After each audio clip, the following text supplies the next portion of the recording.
Good evening. It is 6:01 on April 22nd, 2025. This is a virtual meeting of the Norwalk Conservation Commission and Inland Wetland Agency. Could we have a roll call, please?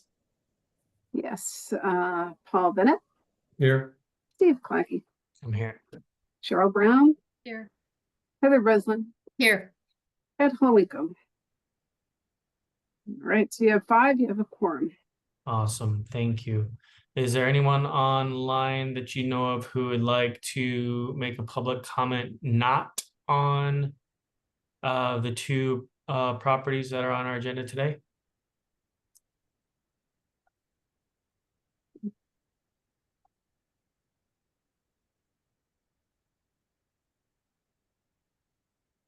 So if you are a participant and logging in, watching this meeting, the public comment is not for any public on any pending applications, but for general comments. So if you want to make general comments not pertaining to a pending application, you can use the raise your hand feature. But I'm pretty sure they're here for the public hearing. But Okay, great. Moving in on then, we don't have any new work, but we will be moving on then to discussion and or decision for S25-653 70 Toilsome Avenue. All right, so this application was received at your previous meeting. At that meeting, you had some discussion regarding the limits of disturbance and the need for a landscaping plan. So I'll show you.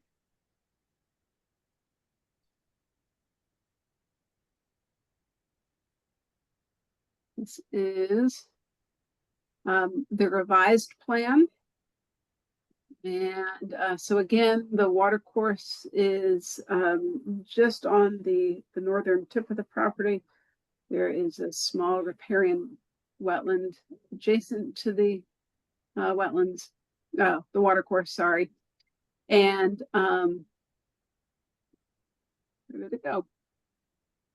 Oh, that was an annotation. Could you make it just a tick bigger, please, Alexis?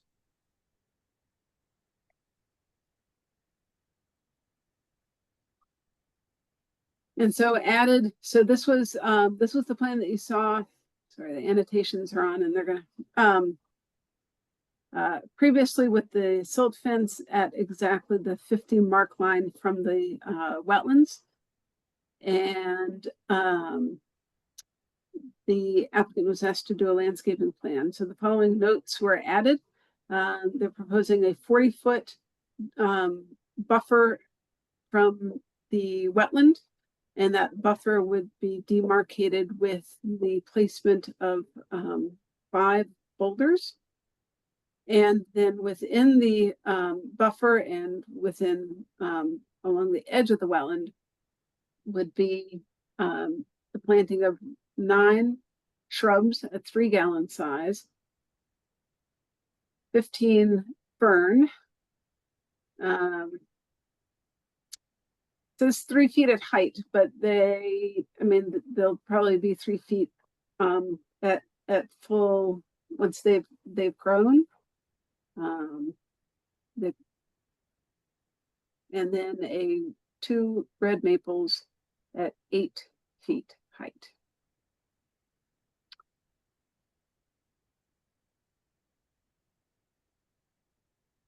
And then additionally, the 100-foot upland review area has been added to.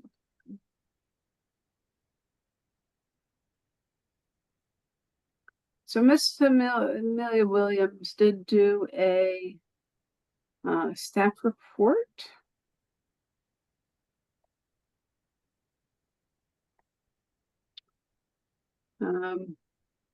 Where she tried to take the plan and convert it to a draft resolution for you to consider.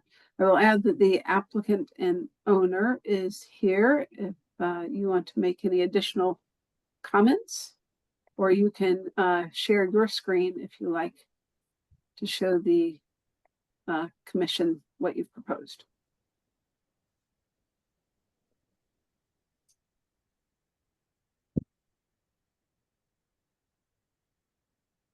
Forgive me, was that to your commissioners or to me? That was to you. I apologize. You I can, don't you have, can I don't speak. have anything additional to add, and I think you explained it, but I'm certainly happy to answer any questions. Okay. Commissioners, do we have any thoughts on these updates? Actually, can you leave it up on the screen, please, Alexis? Yes.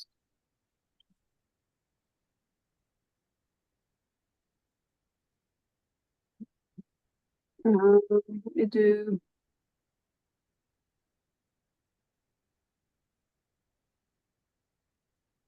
Go ahead, Paul. Okay, I noticed it's a 40-foot delineation instead of a 50-foot, which I think would be more preferable, but I think the landscaping with the driveway and the house where it is probably prohibits that. But a question for Alexis is, will the deed to the property have that this remains in perpetuity? That can be added to the, so I was trying to look up. I have the draft resolution, not open yet, so let me just, try to open that.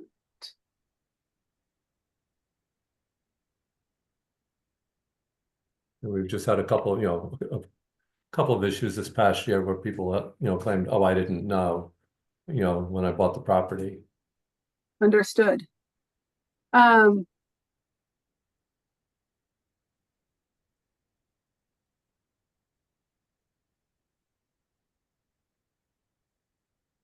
So in our draft language does not have that. So what I would recommend is, so she does have filing of a map on the land records, but let me just pull up some additional language.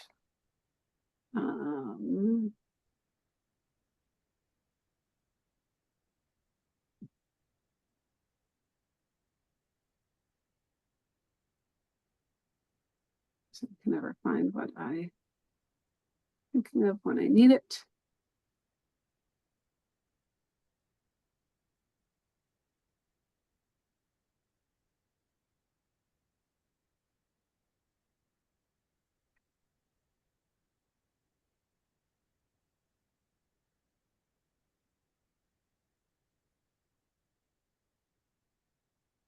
Okay, so you can choose a paper copy. So yeah, you may want to, in addition to, if you were inclined to approve it,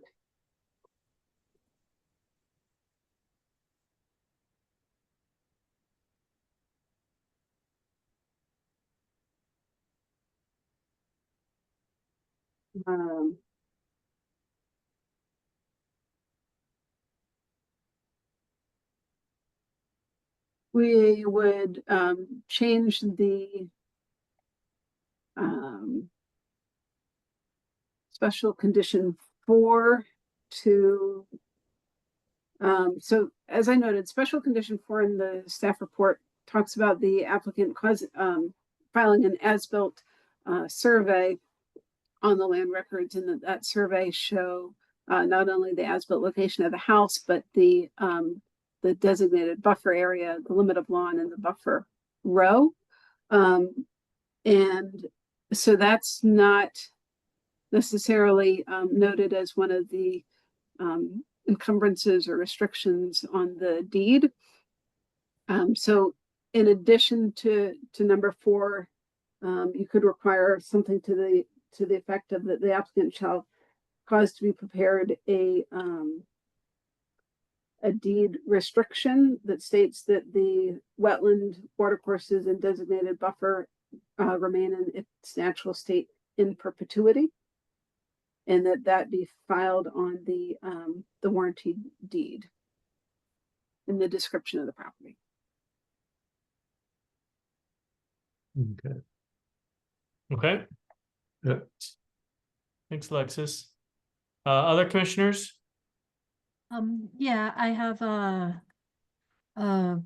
comment and a little advice. The first comment is regarding the mountain laurel.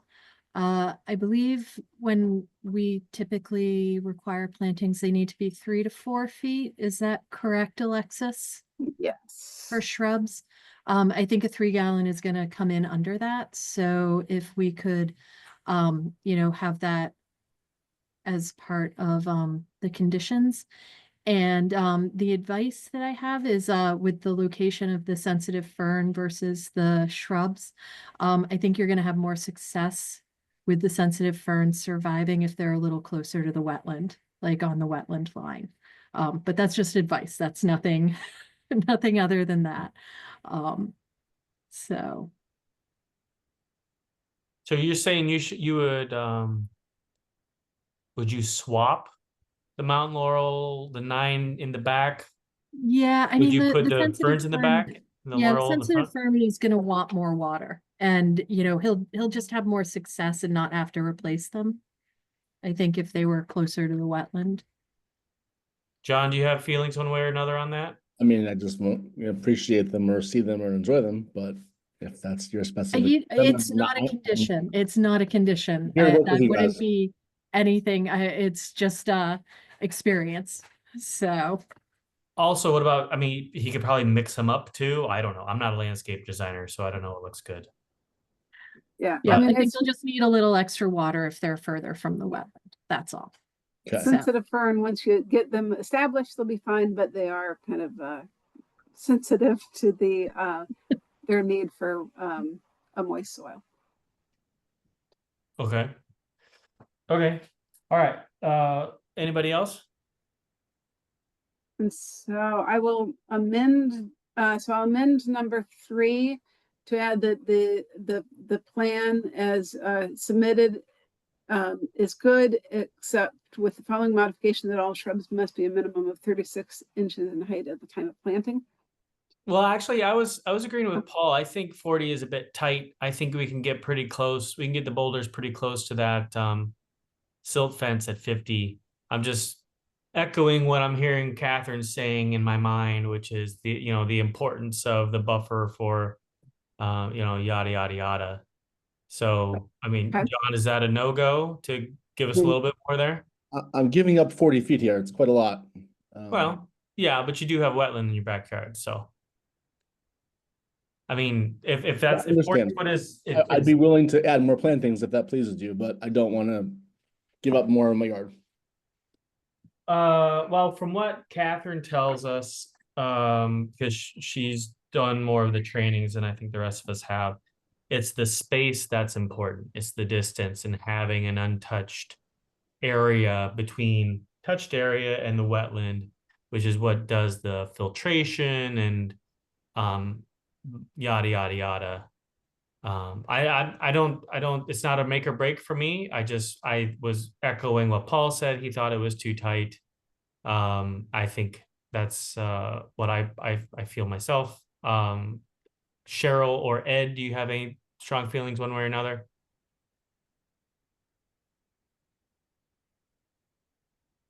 John, what are you planning on putting in that 10 feet between the boulder and the silt fence?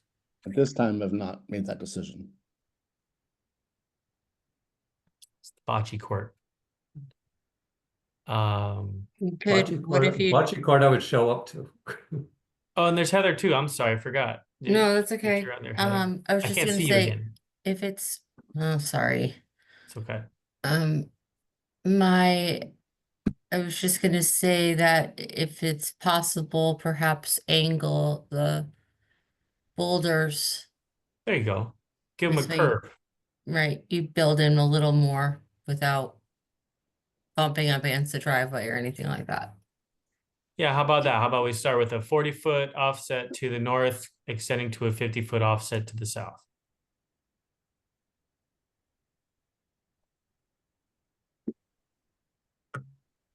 No one objected, but no one said, yeah, that sounds good That's either. that's not what I want. So That's not what you want. No. Understood. other commissioners, so it's gonna come down to a vote. So speak now or forever hold your peace, people. I'm not happy with the 40-foot over 50-foot, but at the same time, it's an unusual piece of property, and I know he's not the only house abutting that stream. Yeah. Um, Ed, did you raise your hand? Yeah, I kind of like that compromise of angling the rocks towards the 50-foot mark myself. So Okay, that sounds like a good compromise. okay. Cheryl? I mean, I have to put you on the spot, but I mean, I don't feel strongly either way, one way or another, okay, but okay. Heather? I think it's split the difference. I All right. mean, weren't we up to 100 feet, you know? Yeah, the upland review is 100 feet, so I think 50 is fair, but I think compromise is also good. So, all right, so if John, I'm gonna put it to a motion. Does you want to add anything right now, or Do you it's want me, calculating? do you want me to revise the draft resolution as you? Well, that's what I was gonna propose was the condition 4 deed restriction. The minimum plant size to 3 foot. And then the adjustment to the delineation stone locations, I think your 36 inches works for the laurels, but obviously the fern are not available in that size at the nursery, so. Right, so I'd say that the fern be in 1 quart. Or 1 gallon, maybe. Yeah, sure. Just Okay. make a note that the One gallon. 36-inch fern. okay, that's fine with me. The 1 gallon ferns, the 3 foot laurels. The trees are great. Yeah, so I guess would be my motion. Alexis, if you're able to follow all those amendments to the resolution.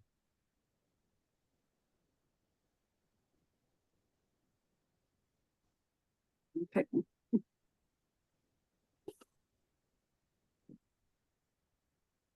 Okay. So I have Okay, everything but the width of the buffer. what do you mean everything but the width of the buffer? What did you, I don't know what your motion is about the width of the. Oh, okay, so keep the buffer. first boulder at 40 foot off the wetland on the north end, and on the south end adjust it to 50 feet from the wetland line. Yeah, Wait. when you said split the difference, didn't you mean 45 feet?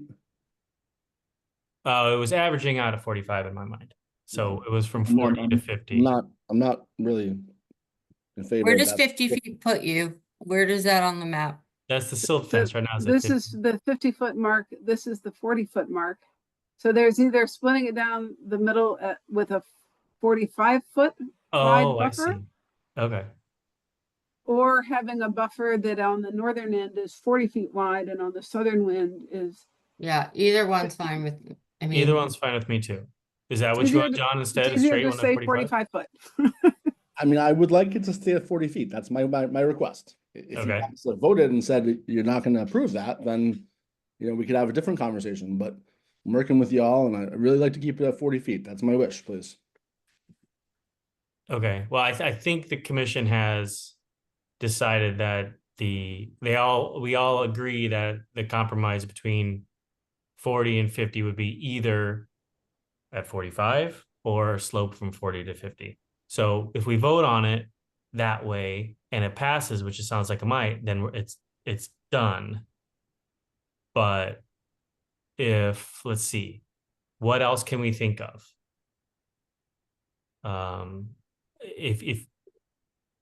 If you're saying that no, we don't, you're not going to comply with that, then That's the not what I other said. options Not for what I us. said. I said my request is to do it at 40 feet. I Your feel like request is- I feel like I'm giving up a significant portion of the yard. And to be honest, it's a little bit challenging to sit here and go through this experience. When I drive on Hunt and I drive on Witch, I see brand new houses that are going up, and I see decks being built adjacent to streams. And, it's a little frustrating that I'm trying to work with you guys, but I don't see other people doing that. I would say to that, if you have an address on those streets where you know someone's building a deck over the river, call it in. Not and- over, but adjacent, and it's right there. If you drive on Hunt, you can see it. There's Well, two. yeah, no, that's what I mean. I mean, most Yeah. of But just, our- I'm just a little frustrated because I'm trying real hard to work with you guys. I've amended the landscaping plan several times, trying to do everything the right way here. I'm building a house that's going to contribute to the neighborhood. Obviously, it's going to be a lot more taxes. I mean, I'm trying to do everything the right way. So, Okay. I would rather you all have a vote on the 40 feet, and if you decline it, then we can talk about this again. That's my request. I'm asking very kindly.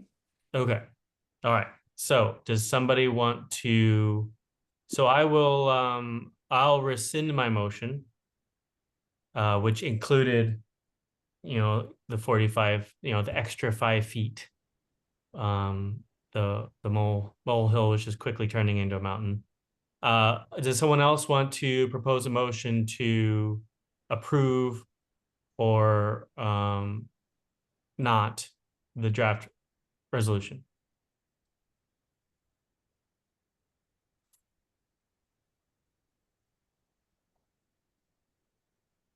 So if you second a motion, so there's a motion on the floor. If you second it, doesn't mean that you have to vote for it. Just moves the motion along. Just saying. So it, Well, but can I? Oh, can I did you I motion or- rescinded my motion. oh, you rescind it. I'm sorry. Yeah, I've rescinded it. So Apologies. floor's wide open. There's nothing on the floor right now. Gotcha. And what we've got Right. is what we've got looking in front of us. We're looking at what's in front of us. So do any commissioners want to propose a motion to approve this as it's drawn? But I think we all agree, and John, correct me if I'm wrong, you're fine with the deed restriction, right? To have the. I can digest everything you discussed if we can, accomplish this as it's drawn. And right, okay, everything except the, yeah. So does anybody want to propose that motion? I'll make a motion that we pass it or pass it as it is right there.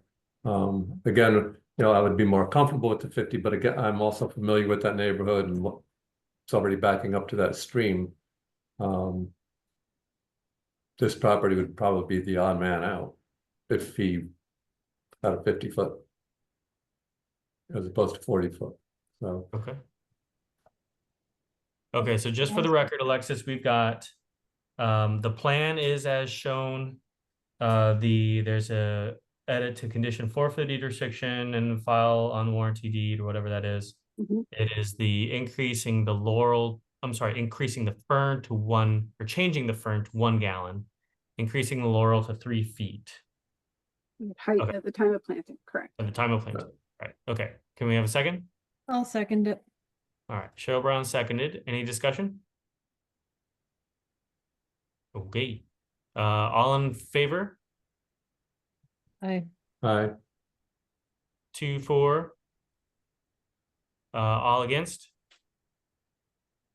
3 against. All right, so that was a failure. So now what is our next step, Alexis? So we're starting over again, right? So someone else Yes. can now. Yep. All right. Will you guys entertain a 45-foot arc? Yeah. Leave it at 40 on both sides and go to 45 in the center? Oh, make a bow? Correct. Yeah, what the hell? It was earlier proposed. I'm just saying, as a compromise, can we go to 45 feet with the bow as you earlier discussed? Yeah, so I'll move to make all the amendments that we just talked about. And then add on that the end boulders will stay where they are on the plan. But the middle boulder will be 5 foot farther back from the wetland In an arc. in an arc. Okay, can I have a second? I'll second that. All right, any discussion?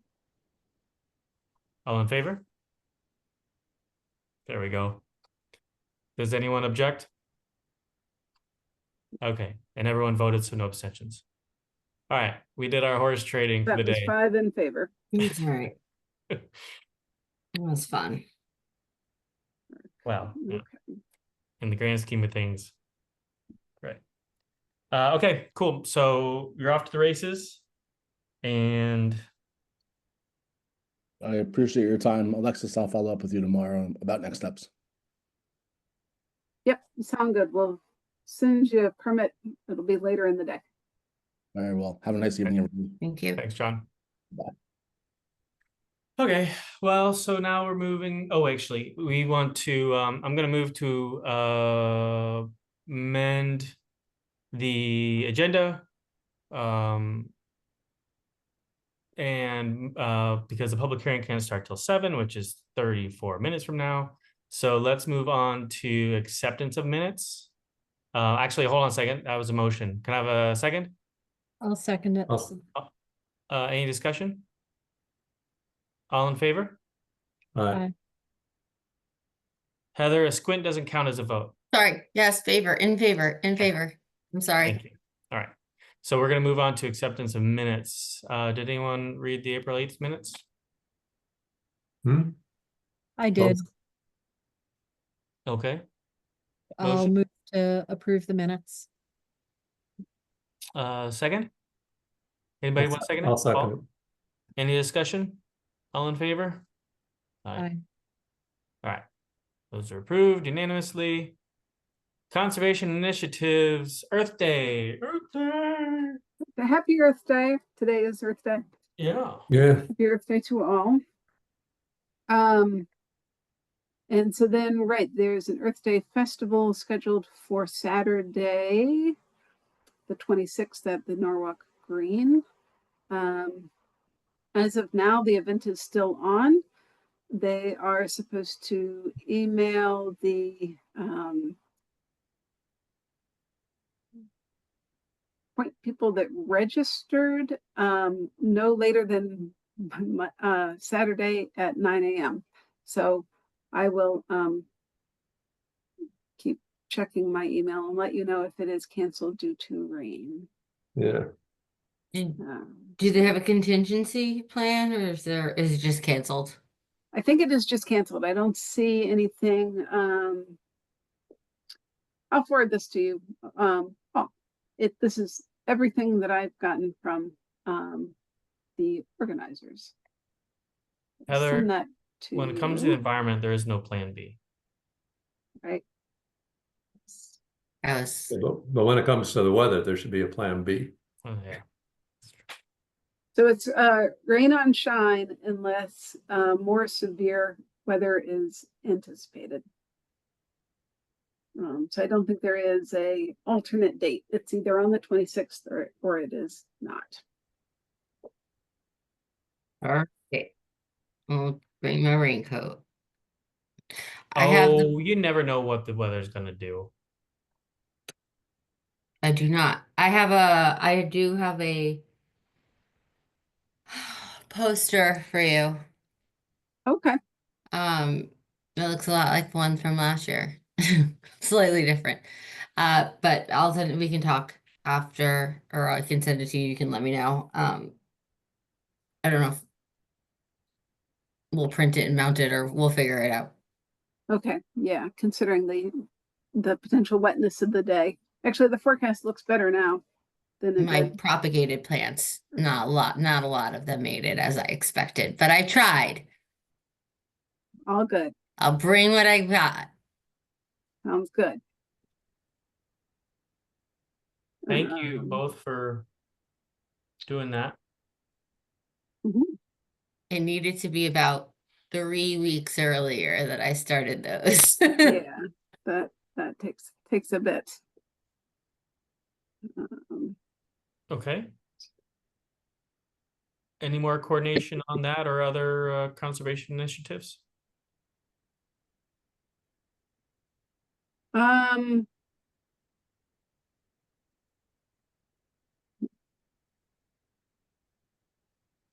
Okay.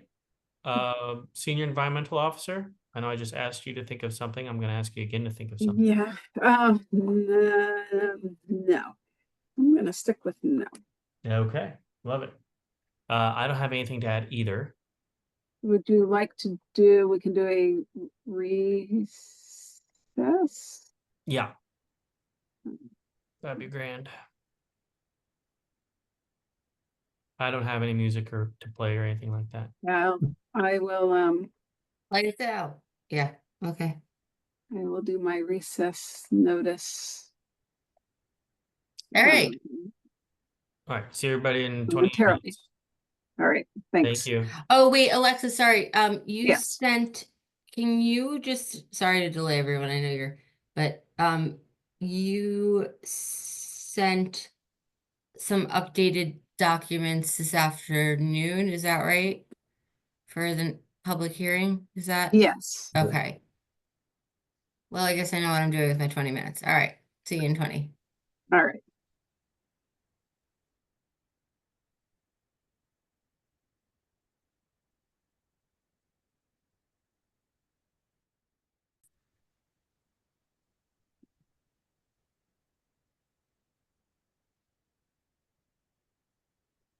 Only Tuesday.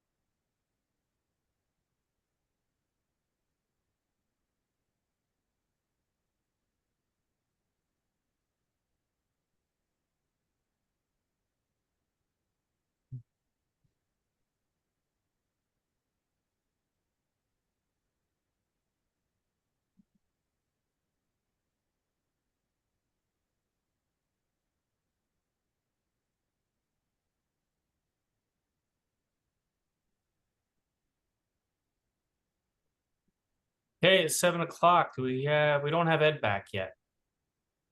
Better wait for Ed.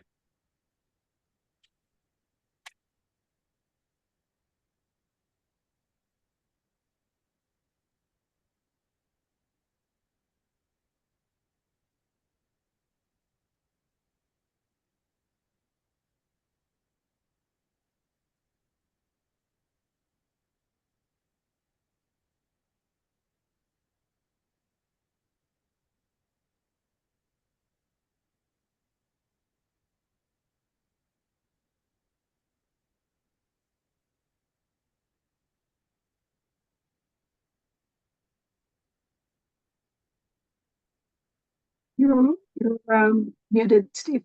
Excuse me. Sorry. Looks like we're recording. So it is it's 7:01 and we are what are we? What is it called? Reconvening the Reconvening. continued public hearing.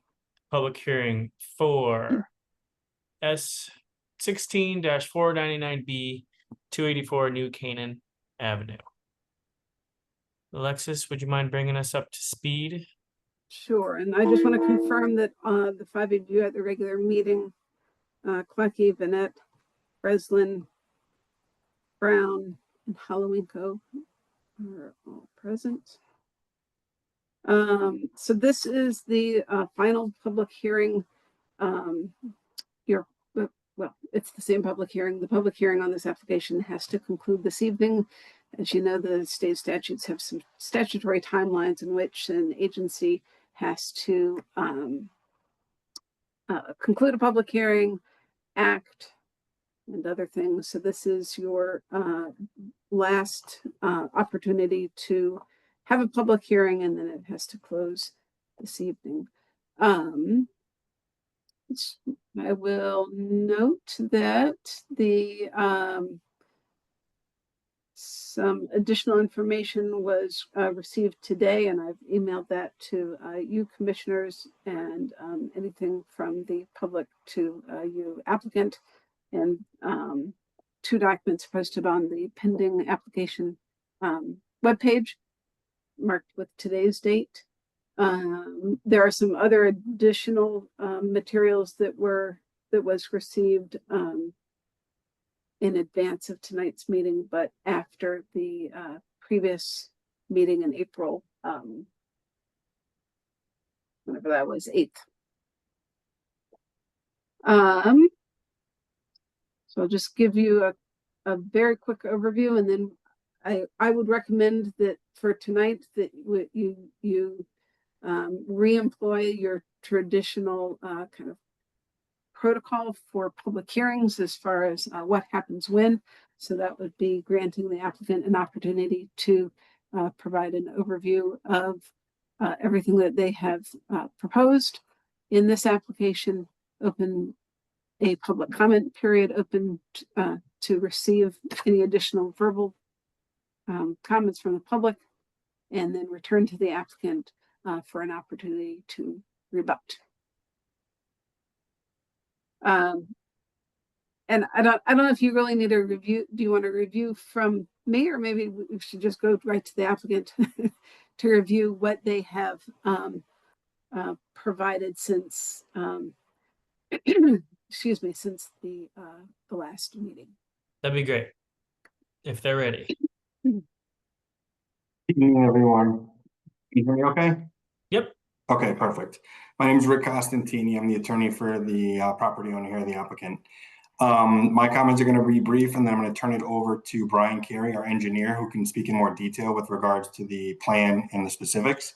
I just want to sort of reiterate why we're here tonight. There is a corrective action permit modification application pending before you. There's really boiled down two aspects to that plan that you're here to address. First, the restoration of the eastern portion of the contractor yard. And then the second is to modify our request to modify the original approval of the above ground stormwater management system with an underground Cultec system, the same system that was approved in 2018 for a different portion of the yard. So that's really why we're here tonight. I'll let Brian Carey, our engineer, speak to the specifics on the plan. So I'll turn it over to Brian. Thank you. Well, I'm just going to be brief, and then the public can have an opportunity. We can respond, but basically what I prepared, as Alexis has said, a final rebuttal. I just want to do a little bit of housekeeping measures because, as Alexis said, this afternoon at about 1, I did receive a pretty detailed report from the neighbor's attorney. We unfortunately, we did respond to that. I didn't mean to put everything into the record the last minute, but that being the way it happens, we did want to rebut, the information that was put in the record. So we do apologize about the lateness to that. That being said, after the last hearing, we were really focused on information regarding the stormwater drainage system. Again, we do have approval from the city engineer based on the modification of the system from an above ground system to a Cultec system. I think it is important to note a similar modification was approved in 2018 that is referenced in the staff's report that they sent out to you yesterday afternoon. Similarly, after the last meeting, I thought it was a bit confusing regarding the timelines and the history of the property. So I did put in a fairly lengthy, detailed document into the record, basically addressing the environmental permitting history of the property, as well as the zoning history of the property, to show you that really this is not an expansion of the yard. Where the yard was expanded beyond the previously approved limits, we are restoring that. We have received approval to restore another area of the property, as you guys had approved in February. So that being said, our position is this is just a restoration with a slight modification from an above ground system to an underground system, and there are no impacts to wetlands associated with the changes once the restoration is complete. That being said, I can answer any questions, and we will stand by, and I do have a full rebuttal that we would like to read into the record or provide into the record, basically summarizing everything that's been completed to date. But again, there are, in my professional opinion as a professional wetland scientist, based on all of the mitigation and the minor modification we're asking that has been approved by the town engineer, city engineer, there are no anticipated impacts to wetlands based on the proposed site plan and restoration plan that is pending in front of you. Okay, thanks, Brian. Let's go, Alexis, to public comment. Or comments from the public, I should say, right? You're muted. Members of the public, if you would like to speak, please use the raise your hand feature on the Zoom app to indicate that you would like to make a comment.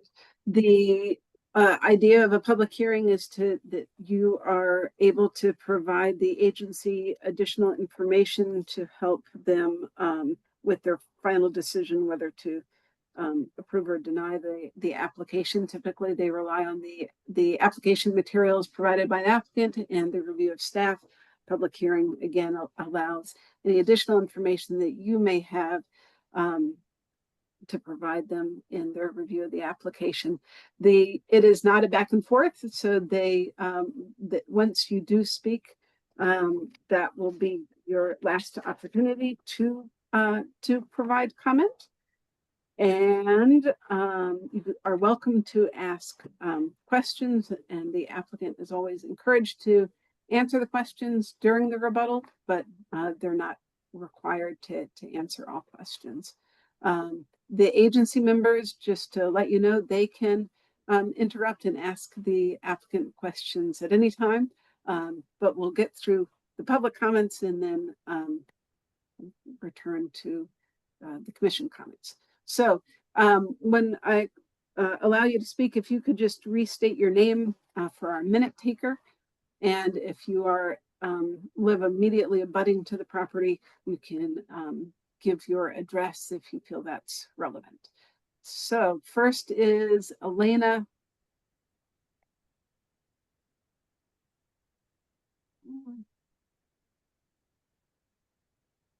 Hold on a second.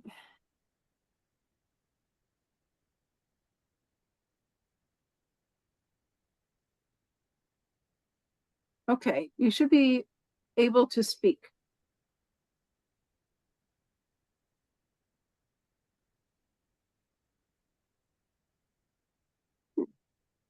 Where'd she go?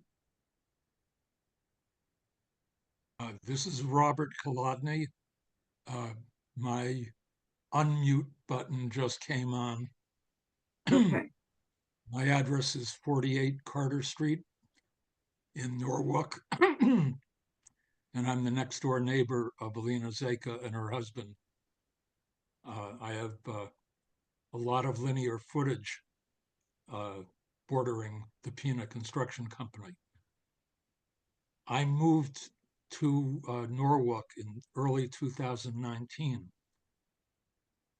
I have been astonished ever since that time by the amount of after-hours activity and heavy-duty noise of electronic trucks and other construction vehicles backing up at 1 a.m., 2 a.m., 3 a.m. in the morning.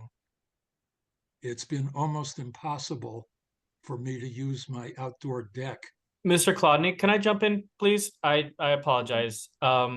So we have a very narrow purview here, and it applies to wetlands and water courses only. I think you're heading with your comments in the direction of zoning and such, which is not under our purview. So I'm sorry to have interrupted. I was trying to make a different point. Well, we have to stick to, it's going to be a long night if we don't stick to what we are here to actually focus on. I'm sorry if that comes across as rude, but that is the way it's going to be. So if you have something you'd like to share that relates directly to what the Inland Wetland Agency is here to review, then please do. What I would simply say then in summation is there have been so many violations of the variance that was granted by the town of Norwalk, that it's impossible to trust anything they say at this point. Thank you. Thank you.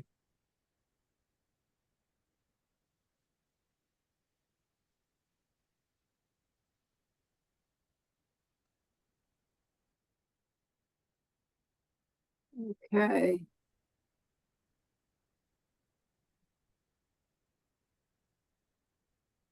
Next is the person logged on as Karen's iPad. Hi, this is Karen Wilson. I am in a budding property at 178 Poconock Trail. And I just wanted to make sure that our lawyers' documents were entered into and I think you mentioned they passed out to the commissioners already today, and if they had a chance to read them. I would like to bring up the point that it was asked, you all had asked of PennDOT to retain a third-party review of the violations in the wetlands and the water course. And I believe that never happened.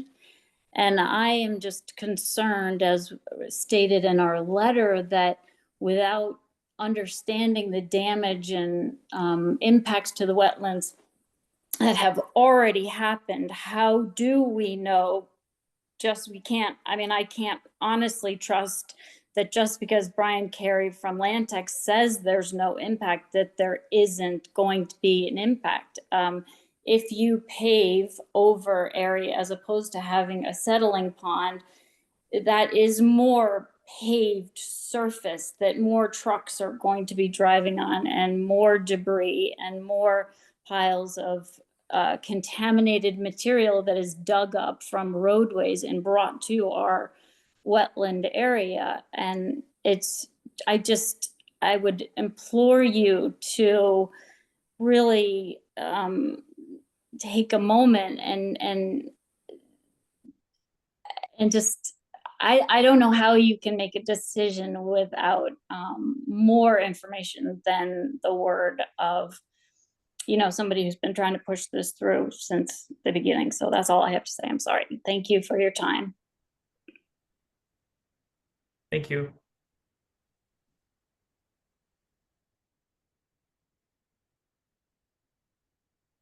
Okay.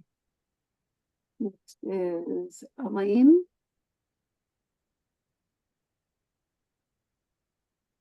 Good evening, commissioners. Can everybody hear me? Yes. Great. I live also adjacent to the PennDOT property. We're neighbors of the Wilsons. We live on 166 Poconock Trail. And I have a few questions that I would like to address related to the wetlands. Number one is, has the previously installed Caltech underground filtration system been inspected to confirm that it's functioning as designed? If not, such a review is critical, and I believe a qualified third-party assessment should be conducted to evaluate its current performance and determine whether it's adequately mitigating environmental risk in accordance with its intended purpose. Second is, the proposed underground system would effectively expand the surface area available for truck parking or otherwise, further increasing site density that already exceeds the limits permitted under current zoning approval. And the intensification of use raises serious concern regarding compliance, more of a runoff from diesel, gasoline, oil, and grease resulting from increased vehicle activity poses a direct threat to the adjacent wetland. Given the potential for environmental harm, it is imperative that an independent third-party review be conducted to assess the full extent of existing and potential damage. And furthermore, the last point that I want to make is the storage bins for material on the site are to be relocated closer to the designated restoration area, an area that was approved for planting in prior meeting. There must be clear assurances that sediments, runoff, and potential contaminants from these piles would not negatively affect the restoration efforts. Without proper safeguards, this change could directly undermine the integrity and success of the restoration plans. I thank you for listening to us and appreciate all the effort you guys have been putting forth in having a fair hearing. Thank you. Thank you.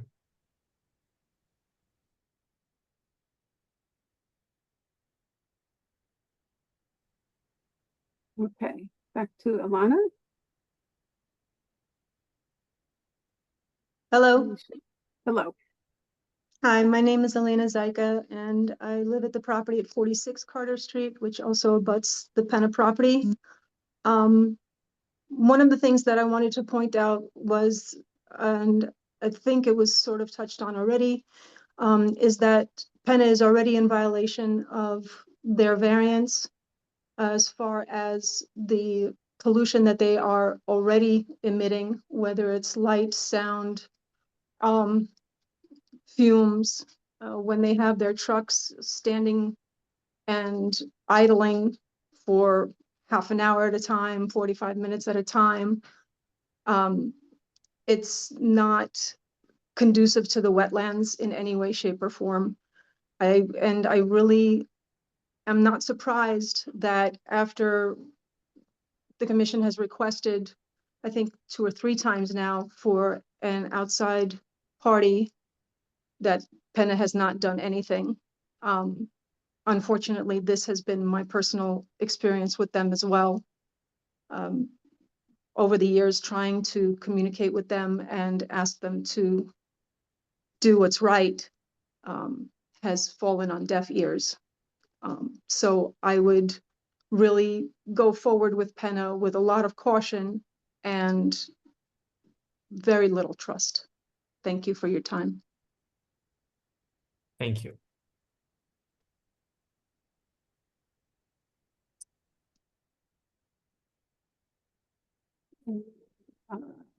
Marwan? Hello, my name is Marwan Saidi, and I also live, you just spoke to my wife, so I probably don't have anything to add other than I just wanted to reiterate my concerns with the underground system not being tested and the fact that it would create more space for parking vehicles that could create runoff into the wetlands. And I also just wanted to thank you all for taking your time. I know that this has been a long process, and I'm going to let you guys talk now. Thank you.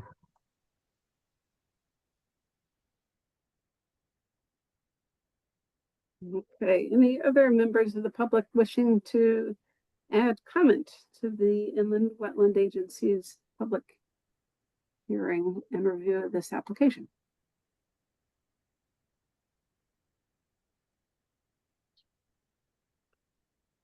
Okay. I think that is it, Chairman Clackey. Thank you. Okay, so we have what we just heard. We have everything that's been submitted with regard to drawings and reports and stuff. And then we also have the 2 last minute letters that have been entered in the record, but maybe not discussed. And so it is the memo from Carmody, Megan Miles is the attorney there. And then it'd be, of course, Brian Carey at Land Tech, his rebuttal to that. I don't know if we've ever done this before where, I don't know, are we going to like read these? I know, so they're noted. They're there, right? They are, so right, so there's the record, and the record is what you're going to make your decision on. The record includes all the submitted materials from the initial submission of the application all the way through. So those letters have been received. There's no need to read them aloud. And then, so with regard to fairness, obviously, Land Tech is here, Carmody is not, even though the people who hired Carmody have spoken. It's just whoever wants to show up can talk, right? So if Brian wants to read his rebuttal word by word, he's welcome to. Is that? Yeah, absolutely. That's So where we those are 2 different kind of groups of people. So there is the applicant, Right. and then right. So the Ms. Miles is hired by one of the members of the public that you heard from. Right. And so that they are limited to providing documentation during the public comment period of the public hearing. So if she were here, she could read her report verbatim if she felt like it. If she wanted to, yes. Right. Okay. And, So and Ms. Wilson asked for confirmation if it had been received, and the answer is yes. I don't know if all commissioners have read it yet, but they will prior to making any decision. very good. Okay. So do you have, prior to the rebuttal, now is the agency's opportunity to ask the applicant any questions? And I can share my screen if you want to look at the most recent site plan. Any questions at all? This is your opportunity to ask before Mr. Carey initiates his rebuttal. Go ahead, Paul. Okay. I did read both letters, and a lot of what they addressed, a lot of the comments that were put forward are zoning violations. So you're correct, Steve, and and I appreciate you trying to keep everything on track.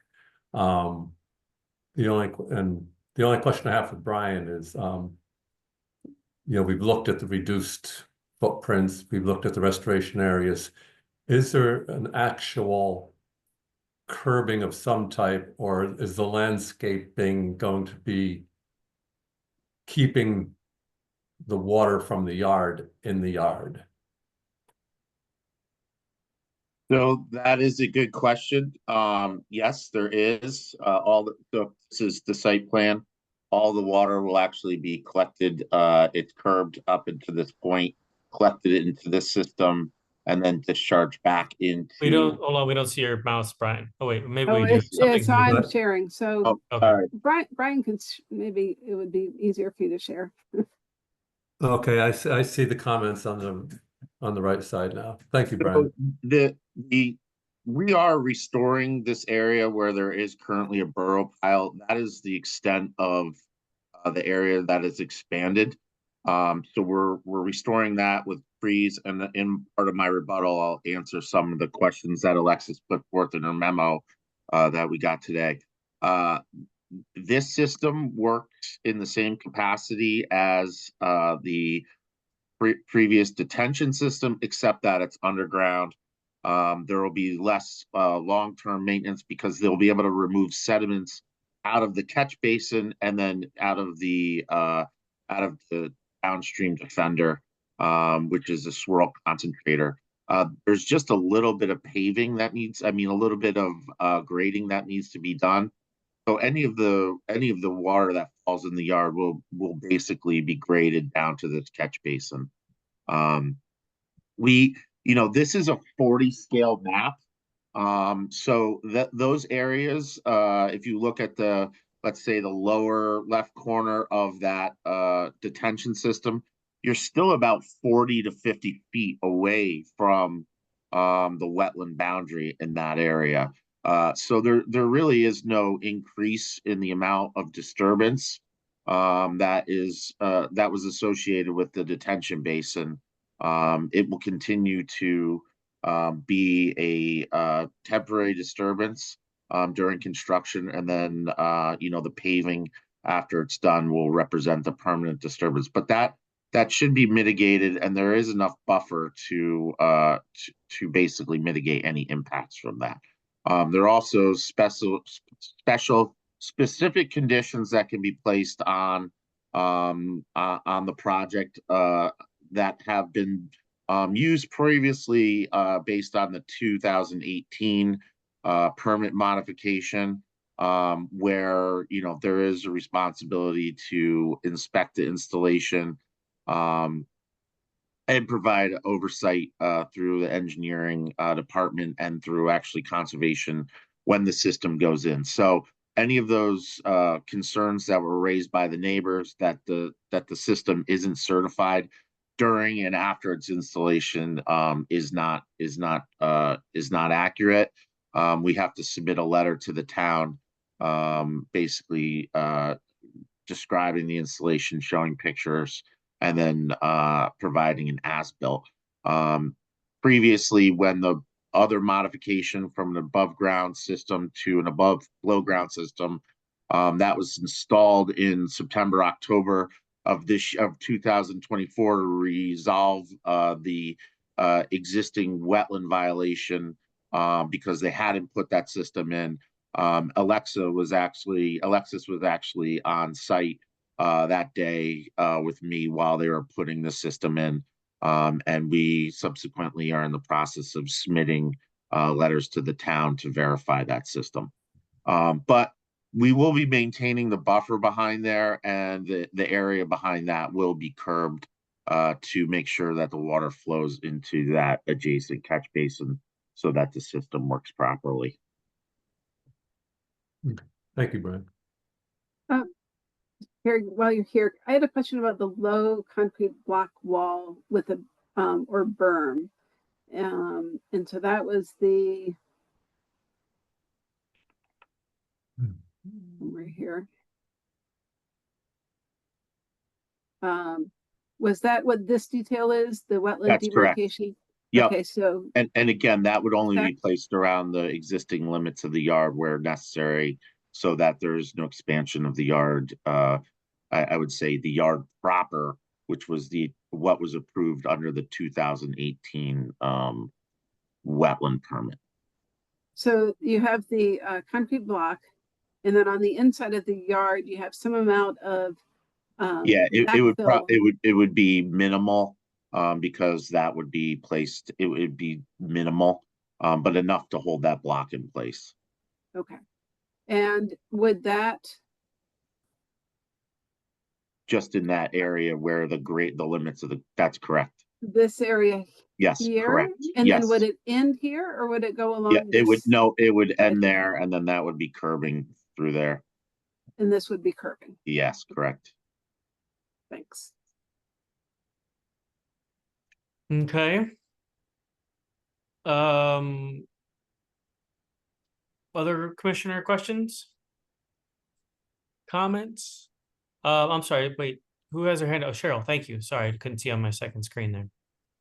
I have a question about, the stormwater system was, designed to be installed, in 2016, 2018. I'm wondering what the impacts are to stormwater that's not contained on a site, that it was supposed to be for that length of time. I think, it was initially supposed to be installed when the contractor's yard was created, but it wasn't. So what impacts were made to the wetlands in the area as a result of that? I mean, most of the time, the stormwater systems, while pollution and water quality is one of the reasons they're installed, the primary reason they're generally installed is to mimic the existing hydrology of the site once it's developed. I can't tell you, what kind of loads or pollutants, were available or mitigated through the watershed based on that. All I can say is that the change from the system, from an above ground system to this underground system does not represent any greater impact to the adjacent wetland. And so it's unknown what the historic impact has been. I mean, throughout the watershed, it's basically very hard to say. There's anthropomorphic impacts from any type of urbanization throughout the watershed. Walking through that area south of where the proposed stormwater system is going into place, I mean, it's a vegetated area. There's not evidence of scour or erosion. The water course between the site itself, there's a little bit more scour over there. But again, the wetland vegetated buffer between the eastern part of the site. And the flagged wetlands, like say wetland flag 92. I mean, that's all fully functioning buffer, which generally, as you know, is, this primary purpose is to help not only stabilize the ground from erosion, but also to help mitigate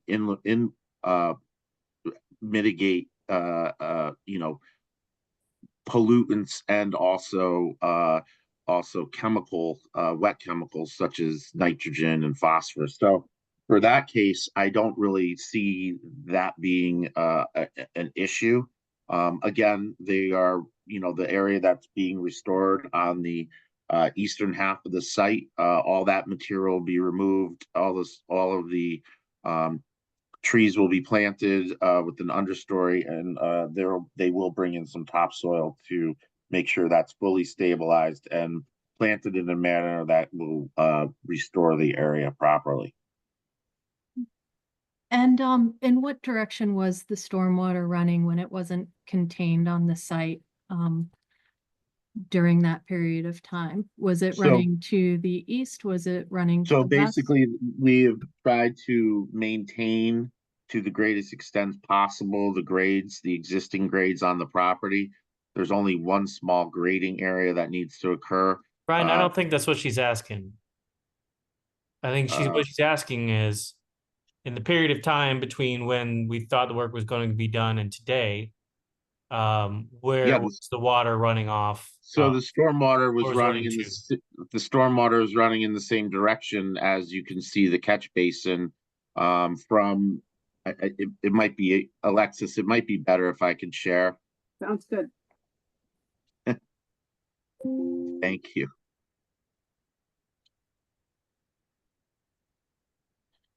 So if you look at the grading plan, the existing grades, you can see, again, this 40 scale, so it's a little bit bigger because the size of the site.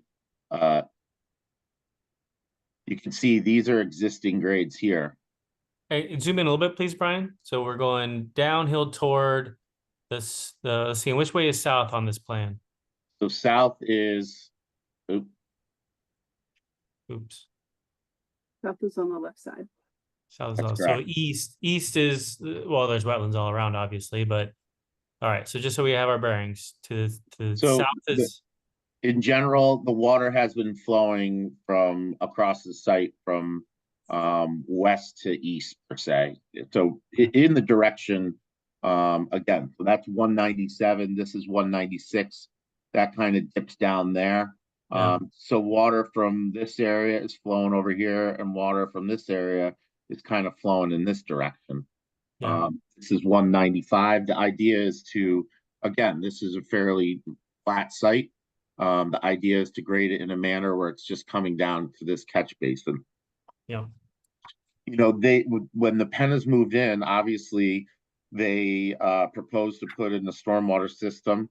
The site had operated for decades and decades as an armory, where there was no stormwater treatment in place. Army practices notoriously are bad for legacy type of issues.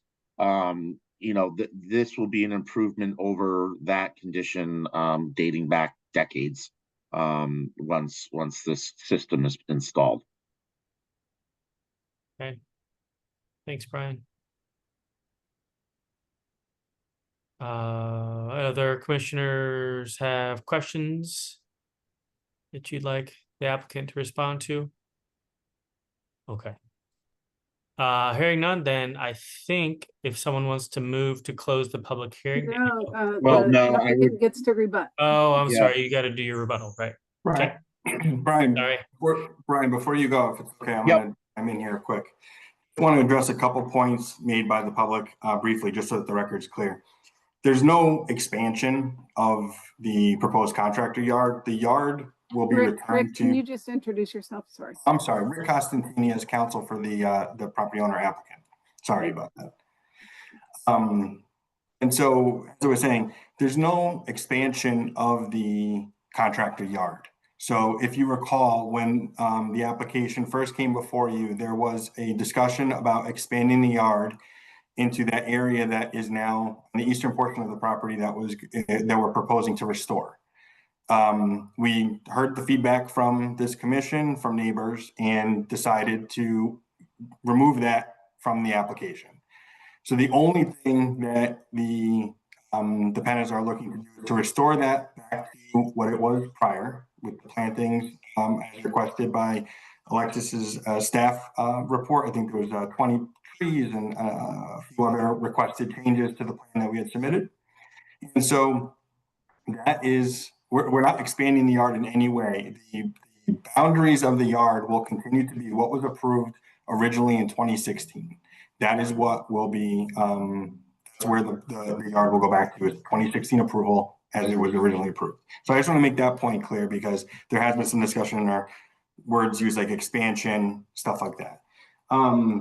In terms of the Caltech that was approved in 2018, the Caltech that was approved in 2018 was on the, if you're on the survey that we're looking at in front of us here, it's to the left side of the property. And it was located, I believe, about 10 feet from the wetland area, where the proposed one under the current plan is about 40 feet. Correct me if I'm wrong in the math, Brian, but I believe it was about 10 feet versus 40 feet. I don't believe a third-party analysis was requested at that point to determine whether or not the proposal worked, whether the underground Caltech system was a proper modification. Speaking with regards to the third-party review, that came up in, I believe, the February public hearing initially raised, and my understanding was that what that included was the fact that the client was planning to expand the yard into that eastern portion. And after that hearing, we revised the application to get rid of that. And it was our understanding in talking with staff that the third-party review wouldn't be necessary, since we weren't looking to expand the yard. It was a modification of the drainage system, stormwater management system, and the restoration for both the restoration area that you already approved, and then that eastern portion that we're asking you to approve tonight. So I just wanted to make that point clear. With regards to, light and sound and fumes, I mean, you know your guidelines, and you know that your jurisdiction is to review for the wetlands, right? And there is case law that's submitted in our packet. We reference various things discussing how, you have to look at the wetlands and whether there's an impact. And we have an expert, and that's Brian Carey, and he has presented information that says that there will not be an adverse impact based on this proposal. There is no other expert testimony presented. I know that the neighbor's attorney has submitted letters, but there is no expert testimony to suggest that there is an adverse impact. And I do want to read one thing, and this is from the Connecticut Supreme Court, a decision in 2008. And what it says is that both the Connecticut Supreme and appellate courts have held that a wetlands commission may not deny an application based upon speculative risks. A mere worry is not substantial evidence. There has to be an actual identification of an adverse impact, and there is none on the record. So from our position and our perspective, we believe that the application before you, which provides the modification for the underground Caltech system, and also the restoration, is the proper application and what should be approved. And the final thing I'll mention is just regard to the bins. And again, I'm going to defer to Alexis on this, because I think her staff memo said it correct, that it's sort of a red herring there, because it's not within your purview. It's within the boundaries of the property as approved. And to use her language, once a contractor's yard is approved, the activities within the yard are no longer regulated. The constantly changing location and placement of materials or machinery within the yard would not be reviewed. For example, the placement of storage bins within the approved yard would not be regulated by the wetland regulations.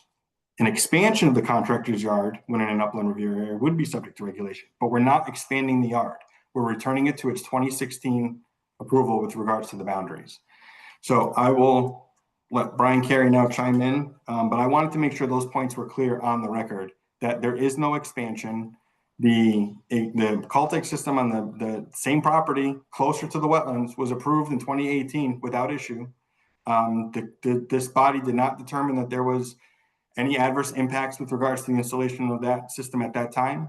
We believe that based on Brian Carey's information that has been submitted, that there would be no impact this time. So again, I'll defer to Brian to summarize the position.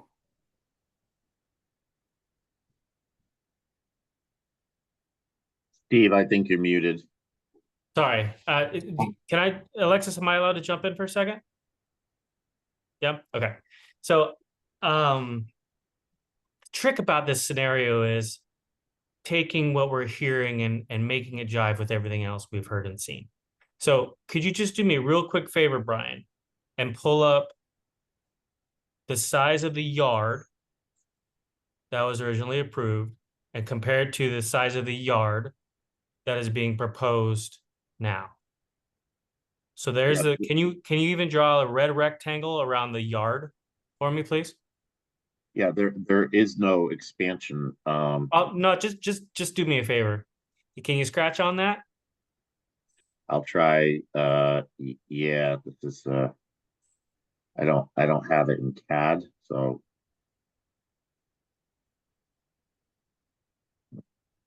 I mean, I can show you side by side. Yeah, let's do that. Let's do a Give me 1 second. flip from one drawing to the next.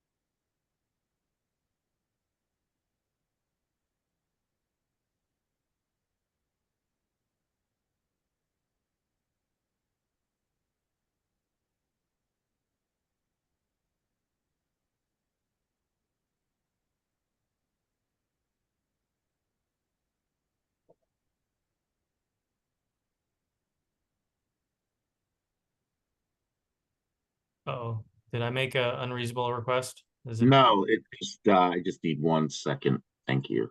Yes, Steve, while Brian's trying to bring that up. Yeah. I'm very familiar with this property before it was Penna's property. What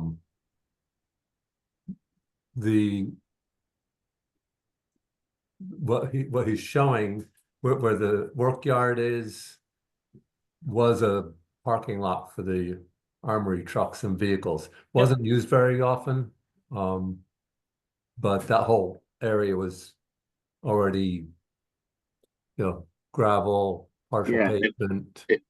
Understood. So Understood.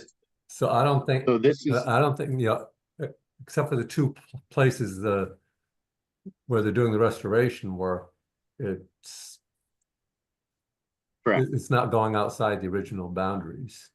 Okay, and we can't, because it's not only is it a wetland issue, it's a zoning issue. And we are not in front of the zoning commission, which the hearings have already started in relation to our special permit. We are not asking to expand that. So I just want to know. I would just want you to show me what was paved before and what's going to be paved now. That's all I need to see. So I'll have to pull the aerial photos. There's a small area where this will be paved over this area. Okay, so are you saying is the yard getting bigger there? No.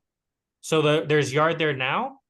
That's within the boundary of the approved contractor. That's within the boundary of the approved contractor's yard. For All zoning. we're doing is switching the above ground to an underground system. This was always within the limits of the yard. So maybe I'm confused about how we're using the term yard. So is yard an idea or is yard No. a physical thing? The yard is a physical thing the limits have been approved through a special permit application through the city of Norwalk's zoning commission. We Got that. we can't expand beyond those limits without a zoning modification of But the initial special permit. So- I'm sorry. I'm just, I No. don't mean to play an idiot here, but a No, not yard at all. to me is like, if you wanted to put a fence around a yard, you could. As We in, could do this is the that. line between what gets And- used as yard with trucks and equipment and piles of crap, and then what doesn't get used as a yard. So to me, it's So- a clear line as to what's a yard and what's not a yard. But is So that thi- wrong? Is thi- what I'm asking. No, not at all. But this Okay. area where we're proposing on this application, this is the approved limits of the yard through the existing special permit that is in zoning right now. Or zoning. So that's zoning. So zoning. But also, yard is but also in wetlands. Yeah, so Steve, if it's okay, if I'll Yeah, jump in here to answer your question. sure. Just make it real clear for me. Yes, whether it's a above ground detention basin, which was approved in 2016, I think was the original. In that approval. location? In that location. In that or exact this- location? Yes, or the underground system, both are within the boundaries. It'll be constructed within the yard.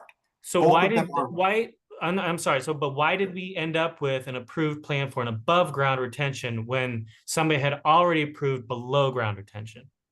So I don't think that's what occurred. And Brian, you can jump in and correct me if I'm Because wrong. that's what I keep hearing. And Alexis, ini- maybe you want to jump in and help me? Because no, she doesn't want to get in the middle of this. The You're muted, so you can't.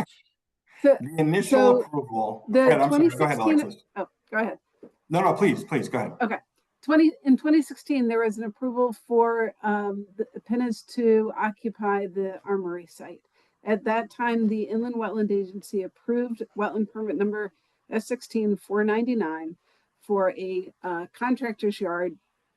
The contractor's yard had to, per city standards, provide stormwater management system.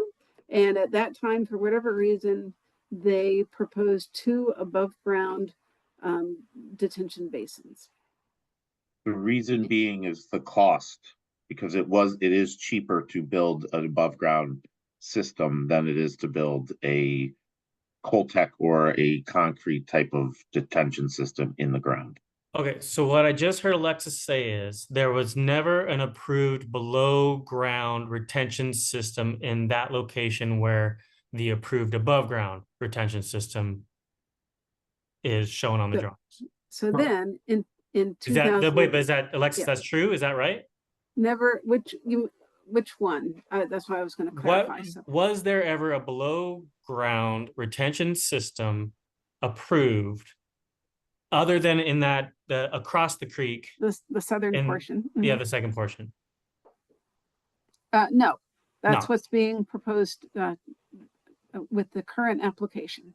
But Okay, it so. has never been previously approved as underground retention. It was previously approved that same area as a above ground retention area.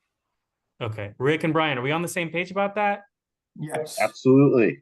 Okay, It was so there originally was approved never a as below grade. two- Go ahead. Correct. No, where we're proposing the Coltech system currently, it was only approved in 16 as an above ground system. Okay.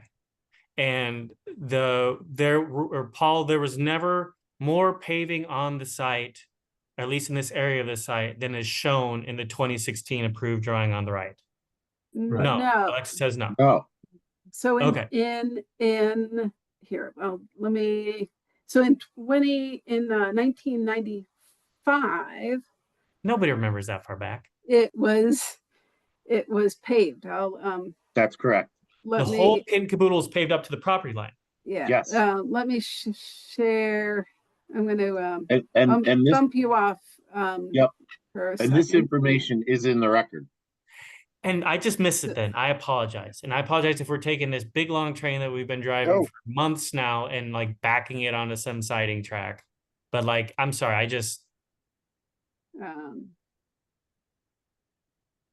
okay.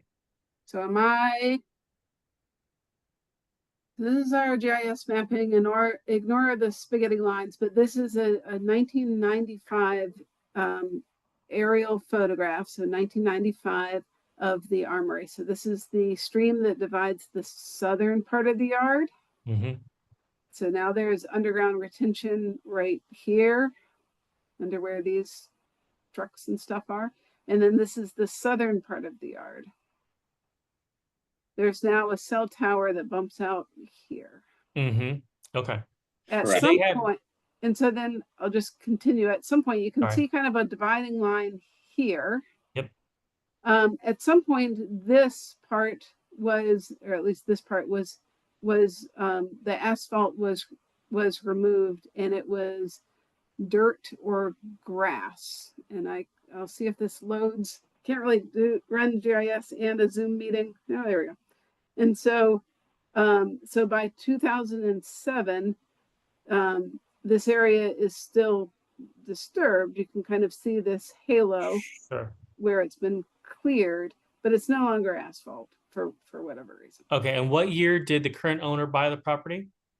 That was in 2018. Okay. So as far as we're concerned, this right here is roughly what the site looked like when the owner bought the property. We got 2016. Yeah. Sweet. I'll do 2016 maybe. If it'll load. Yeah, there were no changes on that property once the armory was shut down. Right. Penna was the first one to occupy it, and that was because of the walk bridge being built, and they were forced out. Got kicked out of South But, Norwalk. but Yeah. nobody else has been in that property before them. Correct. Okay. Okay. It's So- loading. It'll come up eventually.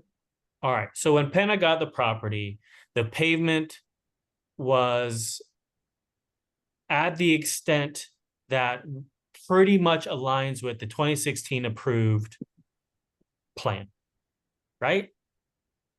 Yes. Okay. Right. So now going back to yard. So yard to me is where the line between yard and not yard is where the pavement stops. And there's, it's natural, or as natural as it could have been after being disturbed for how many years on the other side of that line. So technically, if we want to just go by Steve's imaginary definition, just humor me, the yard is actually getting bigger. The paved area is getting bigger than it was before. Yes or no? I disagree with that assessment because the disagree with definition So of that's a no yard. from Rick. No from Rick. Brian, is it a yes or a no? No, I agree with Rick's assertion. What's approved? Rick did give an assertion. I just wanted a yes or no. What's approved? Is there through the more zoning payment there or permit not? is- Period. is That's all I what's want to ap- know. What's approved The through the zoning application that permit is the yard. You guys should The- run for office. But Okay, the application I'm that was done. before. Keep going. The Let's hear application that was Brian's before rebuttal. wetlands, the application that was before wetlands back in 2016 defined the limits of the yard. Within the right. yard was We two. got it. We heard it, Rick. We heard it. So I think that's an important point. I mean, we can. It is important. It's part Because of that we is heard the it. yard. We're not proposing to expand beyond the limits that were approved, whether wetlands or zoning. Great. Nor could we. Okay, correct. Brian, keep going with your rebuttal because it's already 8 o'clock. Well, And I I'm know gonna I was start over. firmly responsible for putting us back 20 minutes. So I'm just gonna, again, there's been a lot of information presented since this started back in January. So I'm just gonna take a little bit of time to go through this. I prepared, I don't want to say lengthy rebuttal, but I'll do my best to get through this and phrase everything in a manner that I think really puts the record together so that the commission, the public, and whether or not the court needs the record, it will be understood. So again, good evening, members of the commission. For the record, my name is Brian Carey, wetland scientist with Land Tech, representing the applicant AJ Penna and Sons Construction Company. We appreciate the opportunity to present this final rebuttal as part of the continued public hearing on application 1616-499B. The proposal before you today has been thoroughly vetted through multiple rounds of plan revisions, agency reviews, and public comments, and reflects our client's commitment to resolving past issues and restoring the site in full accordance with your regulations. I'd like to begin by emphasizing three essential facts associated with the application. First, the applicant is not seeking to expand the use of the property as we've discussed. The proposal is simply reestablishes the yard limits that were previously approved by the commission under the 2016 permit as modified in 2018 and as approved by the special permit under the Norwalk zoning regulations. Any encroachments beyond those limits are being corrected through a fully developed restoration plan, which is in front of you, which includes native plantings, erosion controls, and clearly defined limits of disturbance. Second, we are proposing to replace the previously approved above-ground detention basin with an underground stormwater management system. This change has been reviewed and approved by the city's Department of Public Works engineering staff and results in no new impervious surfaces within the regulated areas, no increase in runoff, and no additional impacts to wetlands or water courses. Just to mention, there is previous precedence for this type of change occurring at the site, as a former above-ground system was proposed in an area where it was modified in 2018 to allow for a subsurface Coltex system. That system was installed in October of 2024 as part of this resolution.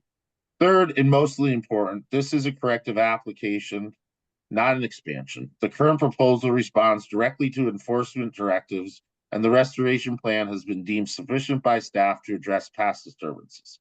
There are no new regulated activities proposed, and the work remains entirely outside of any delineated wetlands. I will briefly summarize the key elements supporting approval. 1, restoration of previously approved yard limits. The yard limits are being reset to the exact boundaries, we've talked about this, previously authorized in 2000 and 2018. Areas outside those limits will be restored and disturbance will be limited. Stormwater system upgrade. The proposed underground concrete galley system meets or exceeds the stormwater treatment requirements and is in accordance with the Connecticut DEP Stormwater Quality Manual. The revised design has been approved by Norwalk DPW Engineering Department, as I previously said, and improves site efficiency without expanding use or increasing impact. 3, no impact to wetlands or water courses. All proposed activities, including bin relocation and stormwater work, are outside boundaries of delimited wetlands. It should be noted that previously approved areas were done in 2016 and 2018 when the wetland upland review area was 50 feet. It was recently changed to 100 feet, changing a bit of the the burden on the applicant that didn't exist last time. The wetland buffer is being maintained, not diminished, and areas disturbed will be replanted, and a long-term monitoring program will be in place. Response to public comments. Concerns raised by adjacent property owners as outlined in the April 22nd, 2005 memorandum submitted by attorney Megan Mills has been carefully reviewed. We just want to summarize key responses. Stormwater management use of the Coltex system. The proposed replacement of the above ground detention basin with a subsurface Coltex system has been reviewed and approved by the city engineer. Does not increase the intensity of the use nor alter the extent of regulated wetland or upland review area impacts. The design complies with the Connecticut Stormwater Quality Manual, includes water quality treatment, and introduces no adverse changes in site hydrology. Allegations that the system will enable operational expansion are speculative and not supported by the permit terms, which impose defined limits on vehicle storage, impervious coverage, and operational use. The applicant has submitted documentation confirming maintenance agreements of the existing system, of the proposed system, and is committed to continue inspection and upkeep under the approved operation and maintenance plan that again was reviewed by the city engineer. Just to note, all stormwater systems in the city require an operation maintenance plan that is filed on the land records that runs with the title of the land and is the requirement of the property owner to maintain. The proposed bin layout does not increase the number or material volume, but reflects spatial adjustments to accommodate containment, dust suppression, and environmental protection. Issues related to bin dimensions and zoning intensity are properly addressed under the separate special permit process that are going through right now and are not directly relevant to the Inland Wetlands Commission's jurisdiction. We did receive review of the staff report dated April 16, 2025, prepared by Alexis Carachetti. I'm not going to go through all this, but we are in agreement with the concerns and recommendations expressed therein. And in response, we are committed to addressing each of the following points that were raised. Tree restoration. There was a request to increase the amount of trees for the restoration area along the southeastern portion of the property from 16 to 20. There is no issue with that. That is consistent with the estimated number of trees. That it's not a material difference. We have no problem with that. There was a request to increase the tree size specifications to have a minimum of 1.5 inch diameter. That is not an issue. We take no exception to that. Restoration area compliance. We will ensure that the entire disturbed area, the northeastern portion of the site, is restored using native seed mix, which we have put forward. That we have no problem with that.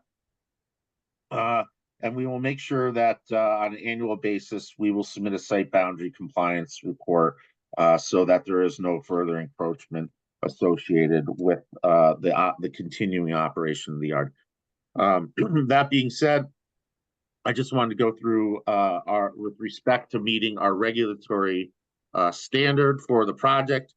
Under your regulations 60A-10, the application must be evaluated based on whether it avoids adverse impacts and implements feasible and prudent mitigation. We have shown you through several site plans that the proposed modification to the treatment system and the restoration avoids additional adverse impacts while mitigating the ones that have been created. And we have submitted feasible and prudent mitigation plan showing you that this plan that is proposed is the most feasible and prudent while maintaining no impacts to wetland. As Rick had previously stated during the hearing, there has been no finding of significant impact as part of the application. The evidence in the record, including the certified site plans, engineering approvals, and the restoration plan, demonstrates that this proposal satisfies the applicable standards for approval under the framework of your regulations, the Norwalk Inland Wetland and Watercourse regulations. All feasible alternatives have been considered, and the current design represents the least impactful, most responsible solution. In closing, we respectfully request that the Commission close the public hearing this evening and take action on the application within the prescribed statutory deadlines. The proposal restores the site to its previously approved condition, fully addresses enforcement issues, and ensures the long-term protection of wetland resources on the site. That being said, I would like to thank you for your time and continued diligence on this matter. And I'd really like to thank Alexis for all the extra work she's done. I know this was a bit confusing at times with everything that was going on. But that being said, we appreciate your time and look forward to your adjudication of this matter. Mr. Chairman, if it's okay, before you close, I just want to reiterate a couple points because obviously this is my last chance to speak before you close the public hearing. I need to make sure that the record is clear. So I just want to, I'll be very brief, I swear. So first and foremost, I want to go back to what I said initially when I first spoke. There's really two issues before this body tonight. There's two prongs to this. There's the restoration component of the eastern portion of the property, which it doesn't sound like anybody on the commission has raised any issues with what's been proposed. I think everyone's in agreement that that plan, as modified by Alexis's recommendations, is a good plan. Correct. So I'm not going to talk about that. The only other prong is the proposed modification of the stormwater management from an above ground system to an underground system. The standard here is whether the only question is whether the modification would have an adverse impact on the wetlands. It can't be speculative. It can't be potential. It can't be a worry. This body would need to, if this body wants to deny that request, I think it's incumbent upon the body to state the actual adverse impact that would occur and the substantial evidence in the record that supports it. Because I don't think that exists. And I'm not trying to be curt. I don't think the record has any information that supports an adverse impact that is supported by substantial evidence. So again, all the work that's being proposed is within the scope of the previously permitted activities. There's no new encroachments into wetlands or watercourses being proposed. And I appreciate the back and forth with Commissioner Cockey, but I think the definition and the what the actual yard is the approved boundaries. We don't get to use our own definitions of it, which, you know, I appreciate that, but I think the yard is the yard, and we are proposing something within the boundaries of the yard, not going beyond what was previously approved. So with that, I will conclude. Thank you for giving me a few minutes. All good. Okay. Commissioners, is there any more questions or comments or a motion to close the public hearing? I don't have any questions. If Cheryl doesn't have any, or you don't have any, I'll make the motion that we close the public hearing. Okay, can I have a second? I'll second it. Oh, Any discussion? I was on mute. Apologies. That's all right. Okay, hearing no discussion, all in favor? Aye. Aye. All right, that's unanimous. Okay, so moving on to the next portion of the agenda. So that closes the public hearing, but now we're moving on to discussion. I don't know. I guess there could be a decision, but we don't have a draft resolution. Is that true, Alexis? You're muted.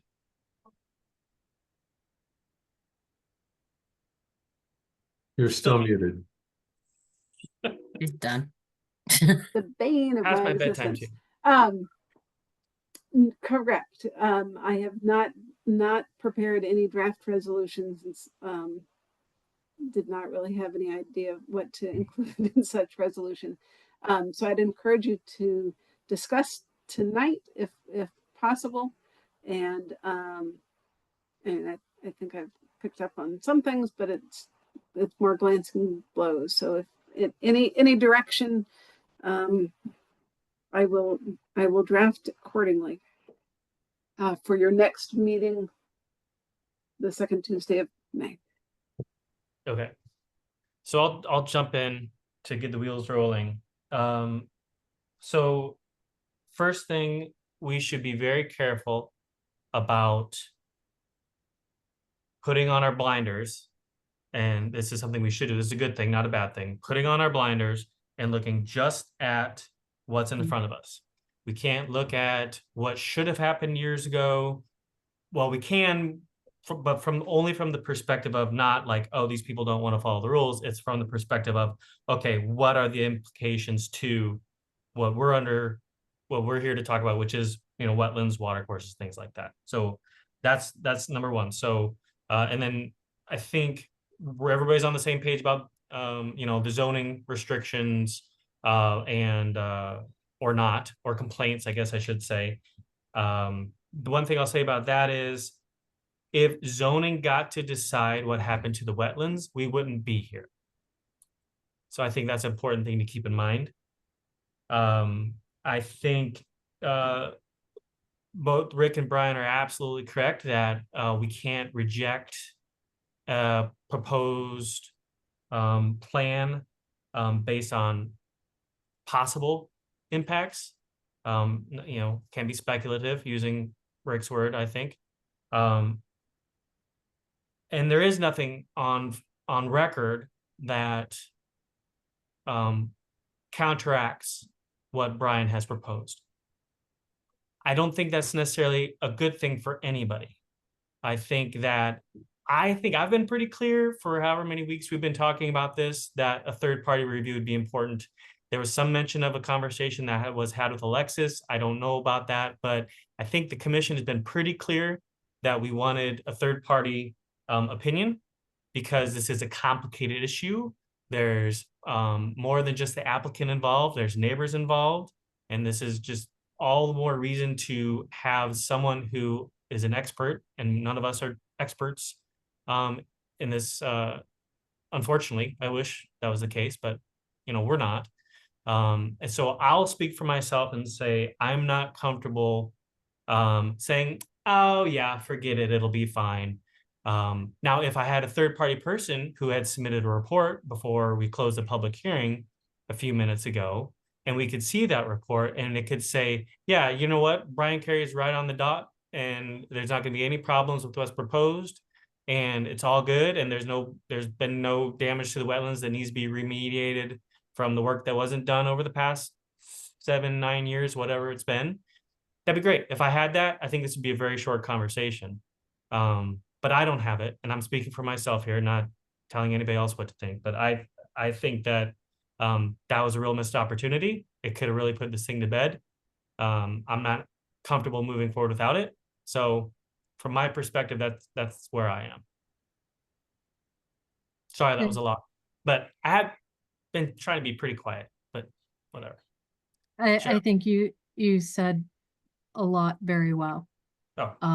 I completely agree that it seems like we are missing some key points of the information that would be required to make a decision. So I don't have much more to say. I think you said it quite well. Yeah, I think the scale of this, you know, a lot of the other properties were, you know, individual homes, not a commercial working site. So, you know, I think I gonna have to agree with, you know, the third, you know, professional opinion, outside source. You're on mute, Steve, if you're talking. Well, since you're talking, would you like to chime in, or you don't have to? Sure.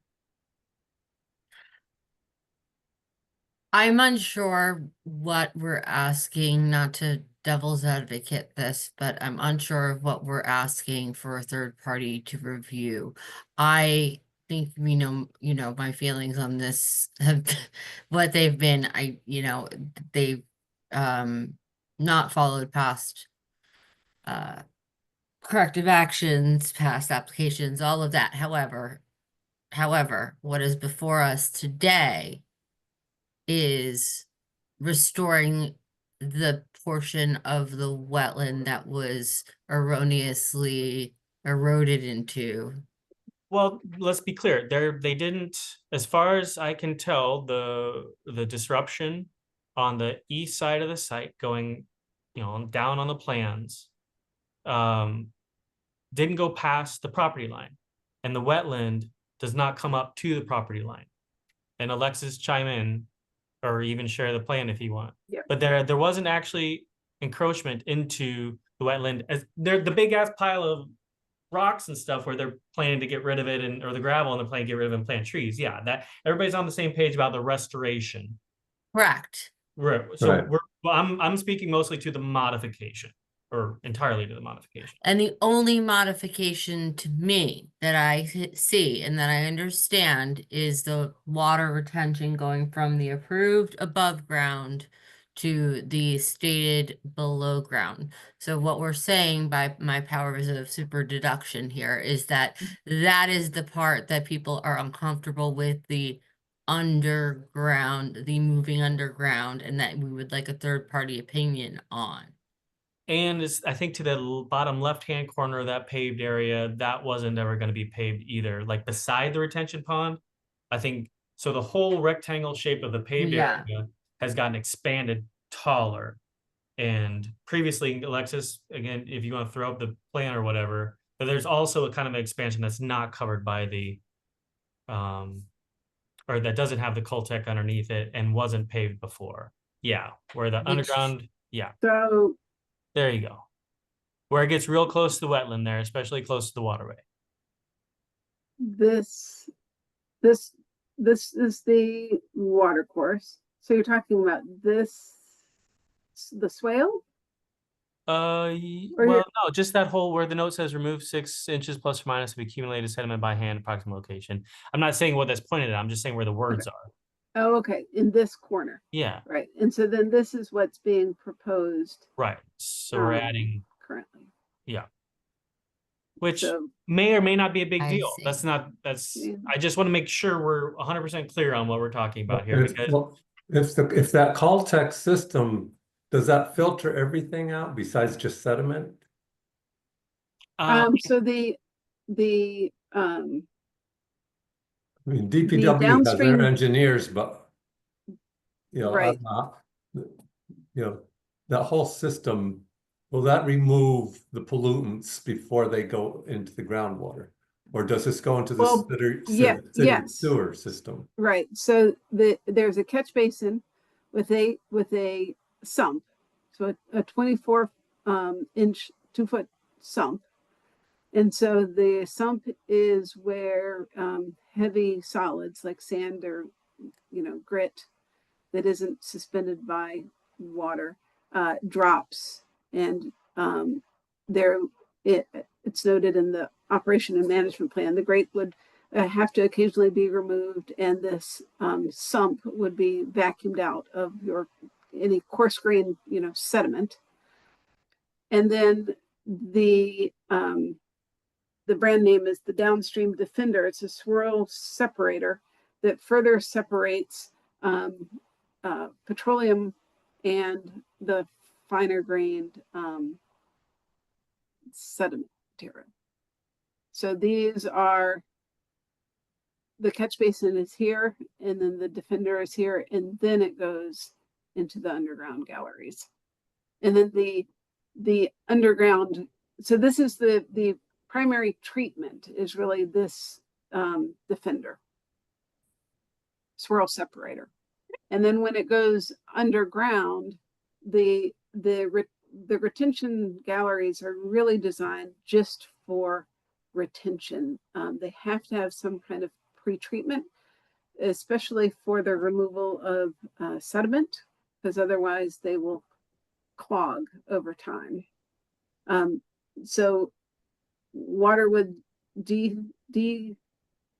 sediment removed water would go into the underground galleries. One of the reasons that the galleries work so well is that they allow the stormwater to be retained and then percolate at a certain rate through the ground. And so it's during that percolation process that you do see more additional remediation of any pollutants in the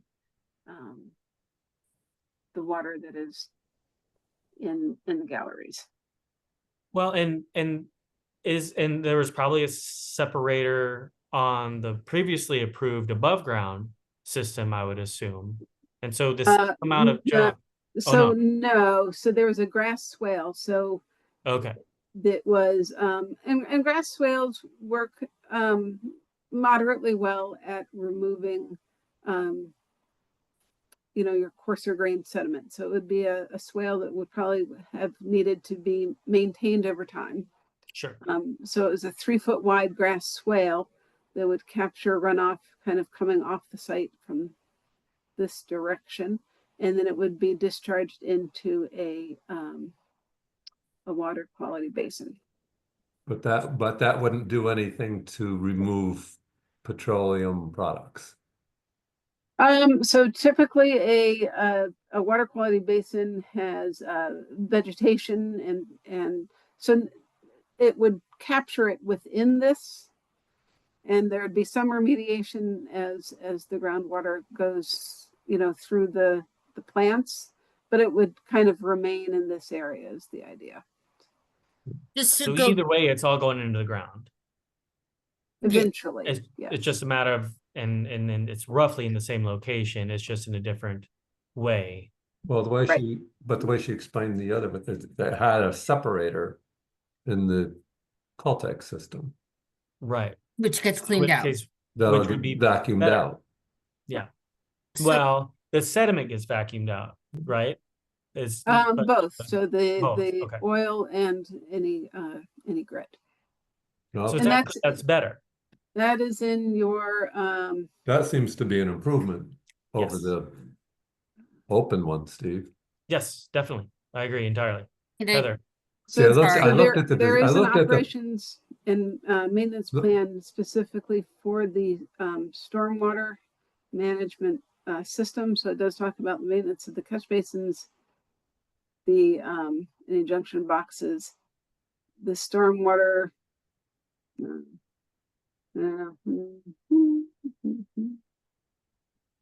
So this, I think, as I think Brian had previously said, this was a potential one. They would have to submit a one that was very specific to the site for the maintenance of all of those, particularly the stormwater defender. Unless I'm at an old one. Heather, Thank you. If you go back to Alexis, if you don't mind, if you go back to the current proposed site plan. So where it says right there, edge of pavement, right? yeah, Where is the new edge of pavement? is that the edge of pavement? So it's one of the edges of pavement. So just like there are, so the grade areas are the, I'd have to zoom out to look at the notes, but it's one of the previous surveys. Like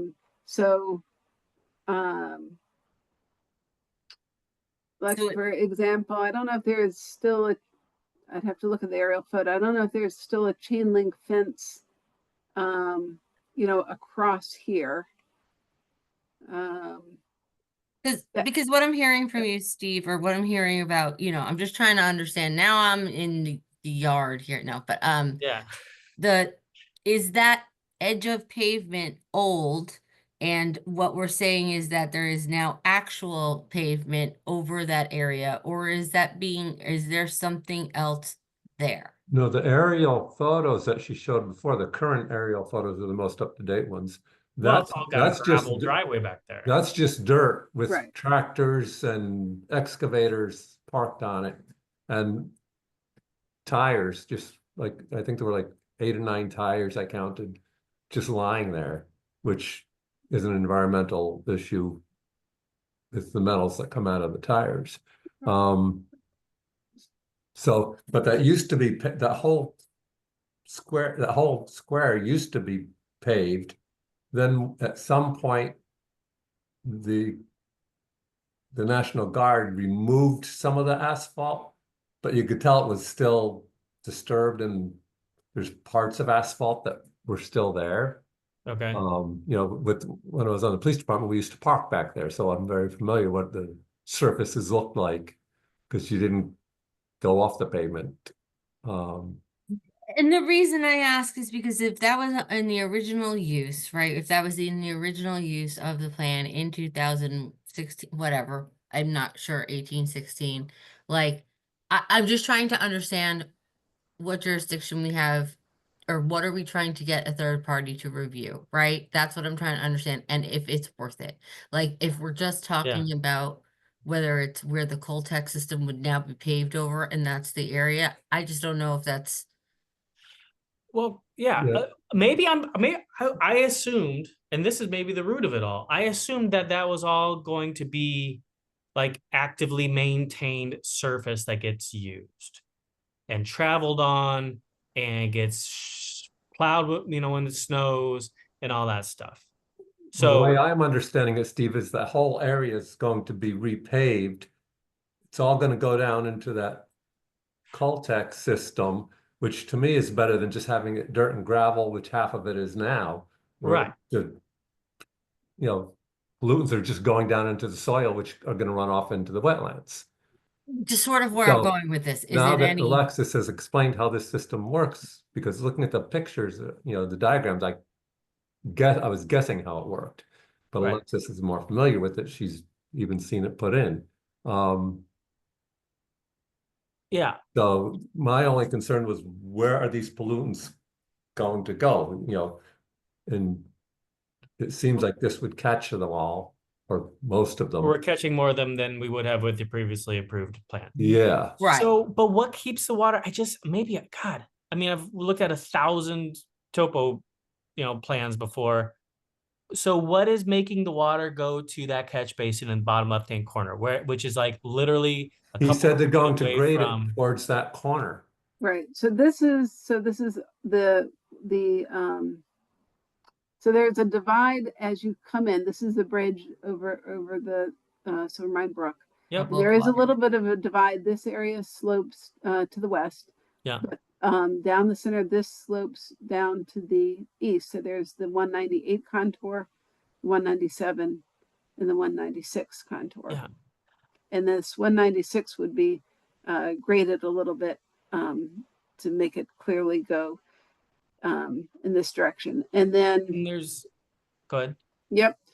And so the majority of the site is headed over there. I'd say that this, let's see, I have to pull up. So there's no curb. I mean, like if this was a So, condo No, he development, said, wait. he said there's gonna be a curb. yep. So That's why then, I'd asked why so isn't this there a area, curb? so this area, your groundwater is going to again go perpendicular to the contours, 197, 196, Yeah, yeah. down to this corner. And then along here is going to be concrete block wall with a small berm. And then along here is a curb. Okay. So wait, is that in the record? Is that curb there or not? It is currently not there. Okay. And it And can now, be It's not there, clarified but that it be curbed all the way down to the catch basin if you want. perpendicular to that. Brian showed a plan that did have a curb marked there. Did it? Well, we should be looking at whatever is. Because I Okay, remember, because I saw he had the wall over here, and then he's saying the curb's there, and then I think down below there was a curb or something. Yeah, I think it was the same plan. He was pointing to this line here, but it Okay. it is not Which- marked out. So it, Which stops right as we get to the wetland flag. Yeah. Okay, and then perpendicular to that, so to the south along the water course.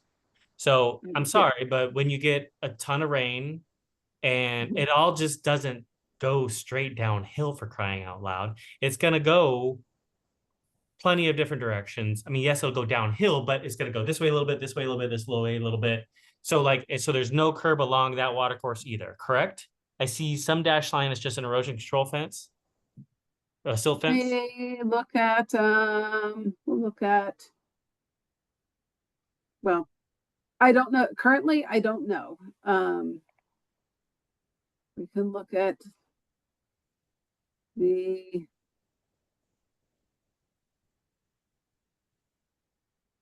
I mean, it's fairly All right. So, barricaded. I mean, there's geez, is there a tree there? yeah, small flowering tree. Got lost. So this is the chain link fence. Okay.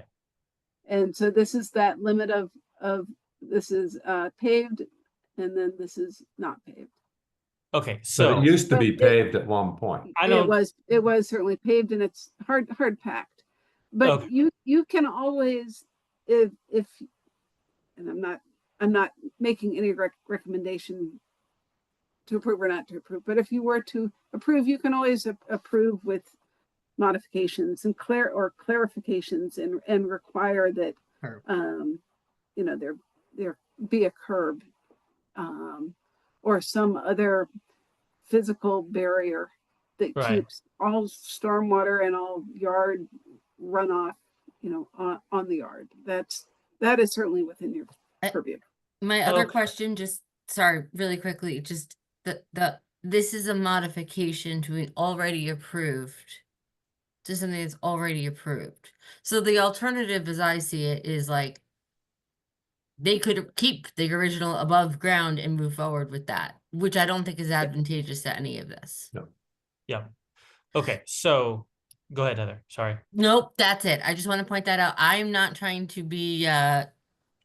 So after weeks of looking at this and having multiple plans, what I think we're looking at is that the limit of pavement, which, or edge of pavement, which, actually, please go to the proposed plan, Alexis, the current. Okay, so the edge of pavement, the yard doesn't actually change as far as what's paved. And what has changed is basically what they've done now, they want to keep. So they have increased the non-paved portion. They've increased the yard, but they're not paving anymore. It's still going to be that gravel. They're going to dig it up in this corner. They're going to put all the Coltech down. They're going to trench the pipes to the collection basin. They're going to put all that stuff in, and then they're just going to dump the same dirt and gravel back over the top, pack it down. And Brian said that it was going to be paved. Yeah, to repave it. so it's all The going to whole be thing going to be paved. okay. Right. I mean, it effectively is with its, I mean, it's extremely compacted. Well, But, yeah, we don't know how much that gravel is percolating, if any.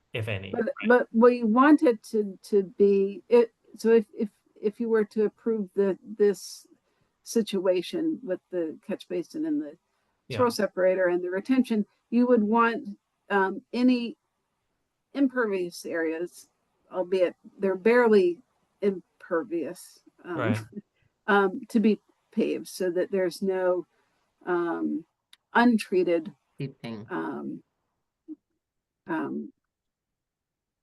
penetration into the groundwater. So you want the stormwater get into the ground to the ground, but you want it to first go through this downstream defender.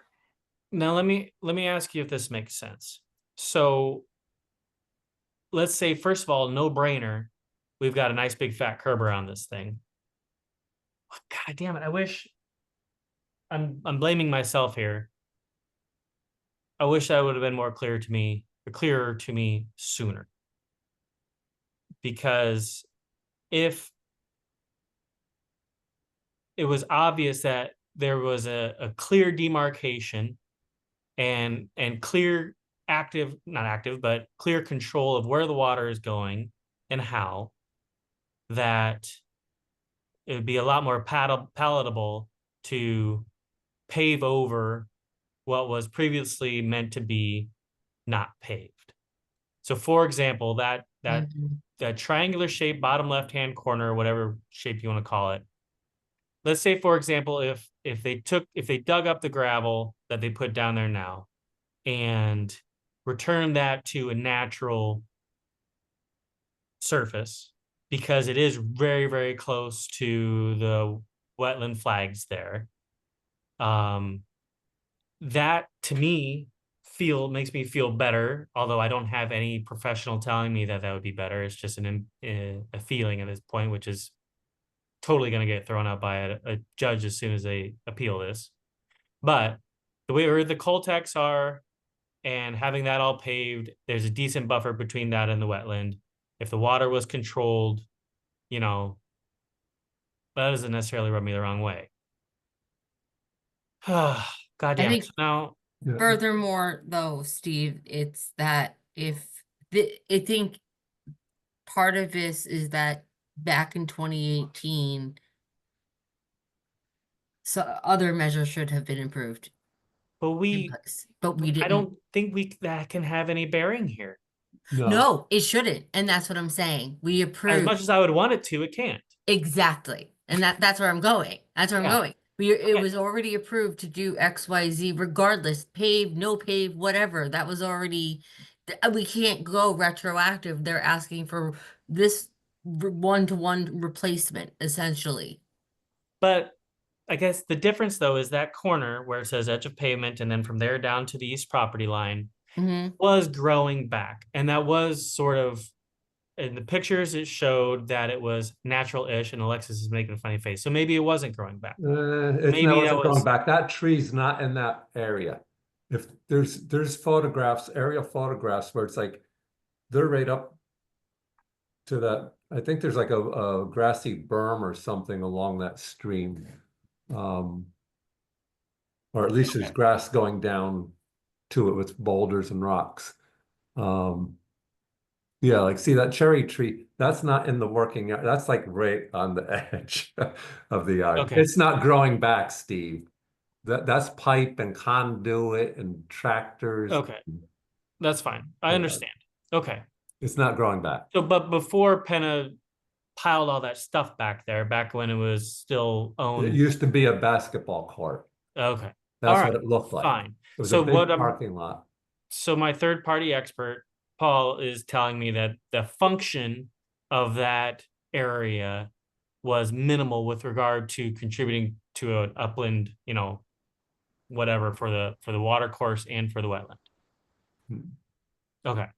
I don't think it would have been great if we all had done something, you know, if we were all here in the situation and it was 10 years ago or whatever. Well, yeah, no, but there's nothing, yeah, there's No, nothing right. about that. Okay. Well, damn. So Okay, so can it be written that there has to be a curb on the, you know, on all four sides of this to Sure. make sure there's no water escaping into the wetlands? And Does that sound ensure right, that it Steve? is paved. I mean, can we, is it safe to assume what's happening there based on what has been submitted on to the record? Is that what you're saying, Heather? huh? It's not clear what the extent of the pavement is at this point? Is that what you're saying? I mean, it could be somewhere, but I'm not sure because of it going in so many directions at this point. Like, I don't know where Okay. that was written. Sweet. All right. So now let me throw another grenade into it. So if they had asked us to do this before there was anything here, what would we have approved? None of this. But but it's been there. I know. You can't I'm go just- back there, Steve. No, I know I You can't. just said yeah. But the fact that, so what really changed my mind is the fact that what is now been laid over by however many inches of gray gravel and packed down by however many tons of vehicles going across it for the past 8-9 years, whatever, pretty much was that previously with a little bit of grass growing through. And it's what we approved in 2018. Well, we didn't approve the shipboard condition that the National Guard left it in. We approved that there was going to be no change to that. Correct, but I'm saying it's Right. it's approved. The plan was approved. Okay, right. So there was a swale, 3-foot wide grass swale. And on the east side of that swale was what? In the previously approved plan, what is that? That area. Thank you, Alexis. Yeah. What is that? What was that It supposed to is- be? It is unclear. So here was the chain link fence. Yep. And it would have been that remnant asphalt with the little bits of grass, and nothing is Shoelaces from basketball. clearly prepared. It wasn't net. clearly delineated. All right. So Rick, I know you're listening. Yeah, He can't comment though. I know he can't comment. Okay. He's no dummy. All right. I don't know where to leave this then. You know, the way the system's been explained now, because we didn't ask Brian I didn't ask how the Caltech actually worked. And I probably should have. I was just worried about where the water's going. And it wasn't easy with it. But then it's like thinking about, it's like, wait, he did say there's a curb, you know, and I know they're gonna have that mafia block with the you know, I think 3 foot of grass and stuff. So water's not gonna go through out that way, and as long as if the Cheryl? system works the way it's supposed to work, and DPW wouldn't have approved it if it didn't. Cheryl, you I heard say all we of just them. have to, I'm sorry. you know, address the 2 issues that we were looking at. Like Heather said, we're here to look at 2 issues. You know, I mean, I don't like the big picture either, right? I think that's our big problem is like the big picture state. I didn't like the big picture back in 2016 when they said they were giving it to Penna. Right. But there's But there's nothing we could do, and I can't go back now and say, "Oh, exactly. you know, I'm gonna make them pay for it." No, that's totally unfair. Exactly. You know, this isn't a case of, oh, you shouldn't have been there in the first place. I don't know No, how the that's, city even approved the state giving that to Penna or selling it to Penna, but they did. Yep. And we can't penalize him for trying to run his business. And as Nope. far as the zoning violations, I know that Penna works for the water companies, and when they have an emergency in the middle of the night, they've got to start their trucks up. yeah, but You that's know? not even, yeah, but we can't, But that's not us. that's not us. So Not us. Yeah. looking at it and trying to just step back and do a Heather Breslin, you know, It's a sad day, folks. It's a sad note. If we're all doing a Heather Breslin. Yeah. So when Alexis, I'm the voice of logic, but we it's have a focusing big on problem. but she brought us, you know, she brought me back to, it's like, we got to really focus on the two issues that we're here to look at. okay. The Alexis- water's not going to be going anywhere except into that filtration system, hopefully. Well, but I think that's a little bit unclear, but it can be addressed with conditions in a resolution. Yes. Okay. We put the think that's where conditions we that there should has to focus. be, you know, a substantial curb. You know, Well, yeah. I would like to see it, I don't want to see like a 2-inch or 3-inch curb where when we get one of these big downpours, it just goes over the curb. Can you, Alexis, scroll down to that detail for the Mafia block? I don't see, no offense to Brian, but I don't see how that makes any sense if the backfill with fill and seed is on the yard side So- of the blocks. That's not for there. So the idea Is is it- that these concrete blocks, what you don't want is material right up next to them for that area, or for the trucks to get so close to the block that they get pushed. So the backfill with fill and seed is an additional barrier to kind of the what are typical uses in a contractor's yard with large machines going, you know, back and forth and pushing material around. So it's meant to be an additional buffer to keep this to hold this line.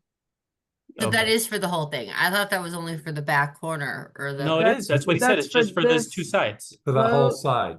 Low concrete block wall all along this here. Okay. And so what if we And then a extend curb that? here. But Mhm. but what if we extended that all the way to, let's say, the southeast corner where where that is? Sure. Mhm. Yeah. Okay. And So you then can, What And then what about hap- bringing it up as well? exactly where I was along going, the- Cheryl. I'm sorry, what was that, Stream. Joe? Bringing it up along the water course. I mean, that's To eating up make a lot sure of that- their yard, isn't it? Sorry, Well, Alexis. Well, the that's- berm doesn't have to extend 10 or 15 feet out. Well, I mean, Yeah. angle of repose for anything that's going to hold grass is what, a 45-degree angle, and it shows 6 inches from the top, and it's a 2-foot tall. How tall is it? 3 feet. Yeah, it's 3-to-1. So if you go up 1 foot, you go out horizontally 3 feet. 3-to-1 can be seated That's the angle of repose. successfully. Okay. Anything above that is not 2 feet. successful. So what we have is a 2.5-foot tall berm that is going to be 7.5 feet deep or wide. Yes? Is that math? That's about right. Yeah. Mhm. Okay. So Well, what if we compromise on it? It's like the one side, you know, that one side over to the right side, that's not used, you know, they're not going to be using that much anyway. But what do you mean right side? where This the side? restorations Okay. is, because they've got that cell tower there, so Not they've be got a using it lot all. of They'd room. have to- You're right. But Wait, hold on a second. Let's just, we're saying that they're not going to use a portion of this yard where up until this point, they've used more than what they've been allotted to use. That's Yeah, why but we it's- want them to build a lot of berm and concrete blocks. So it's very Okay. difficult to go through. Okay. All right, keep going, Paul. Sorry. Yeah, I'd just be, I don't think it needs to be as tall or as wide down on the bottom on the, on this, Toward Yeah. the property line to the east, toward the bottom of the yard. yeah. It just has to be tall enough that water, one of these deluges can't get over it. So are they Well, gonna but- put soil on top of the pavement? Well, it's And not that's the- and pavement that's the there. other It's thing. that If the packed gravel pavement- right there. But it's going to be No. paved. But it's gonna be paved. I'm sorry, you're right. So the Why don't we berm just, on why don't the we just keep it simple inside, and just a tall curb? How about a 1 foot or 2 foot tall poured concrete with a footing?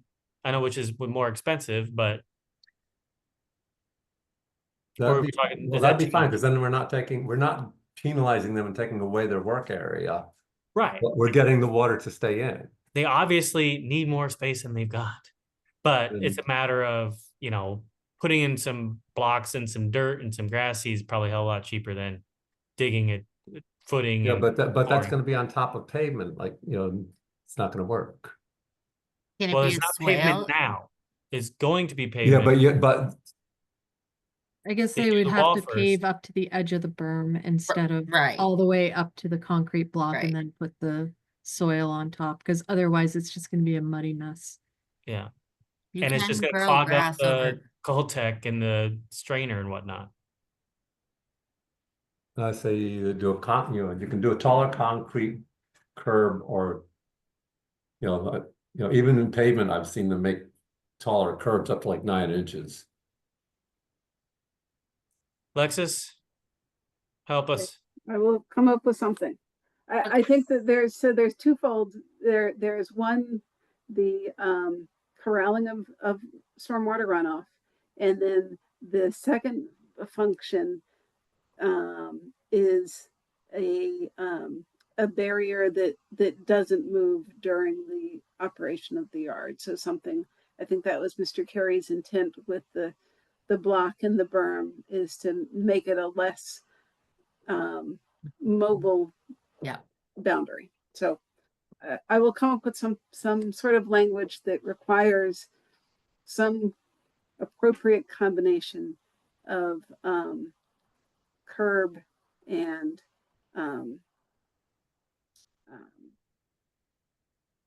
yard demarcation.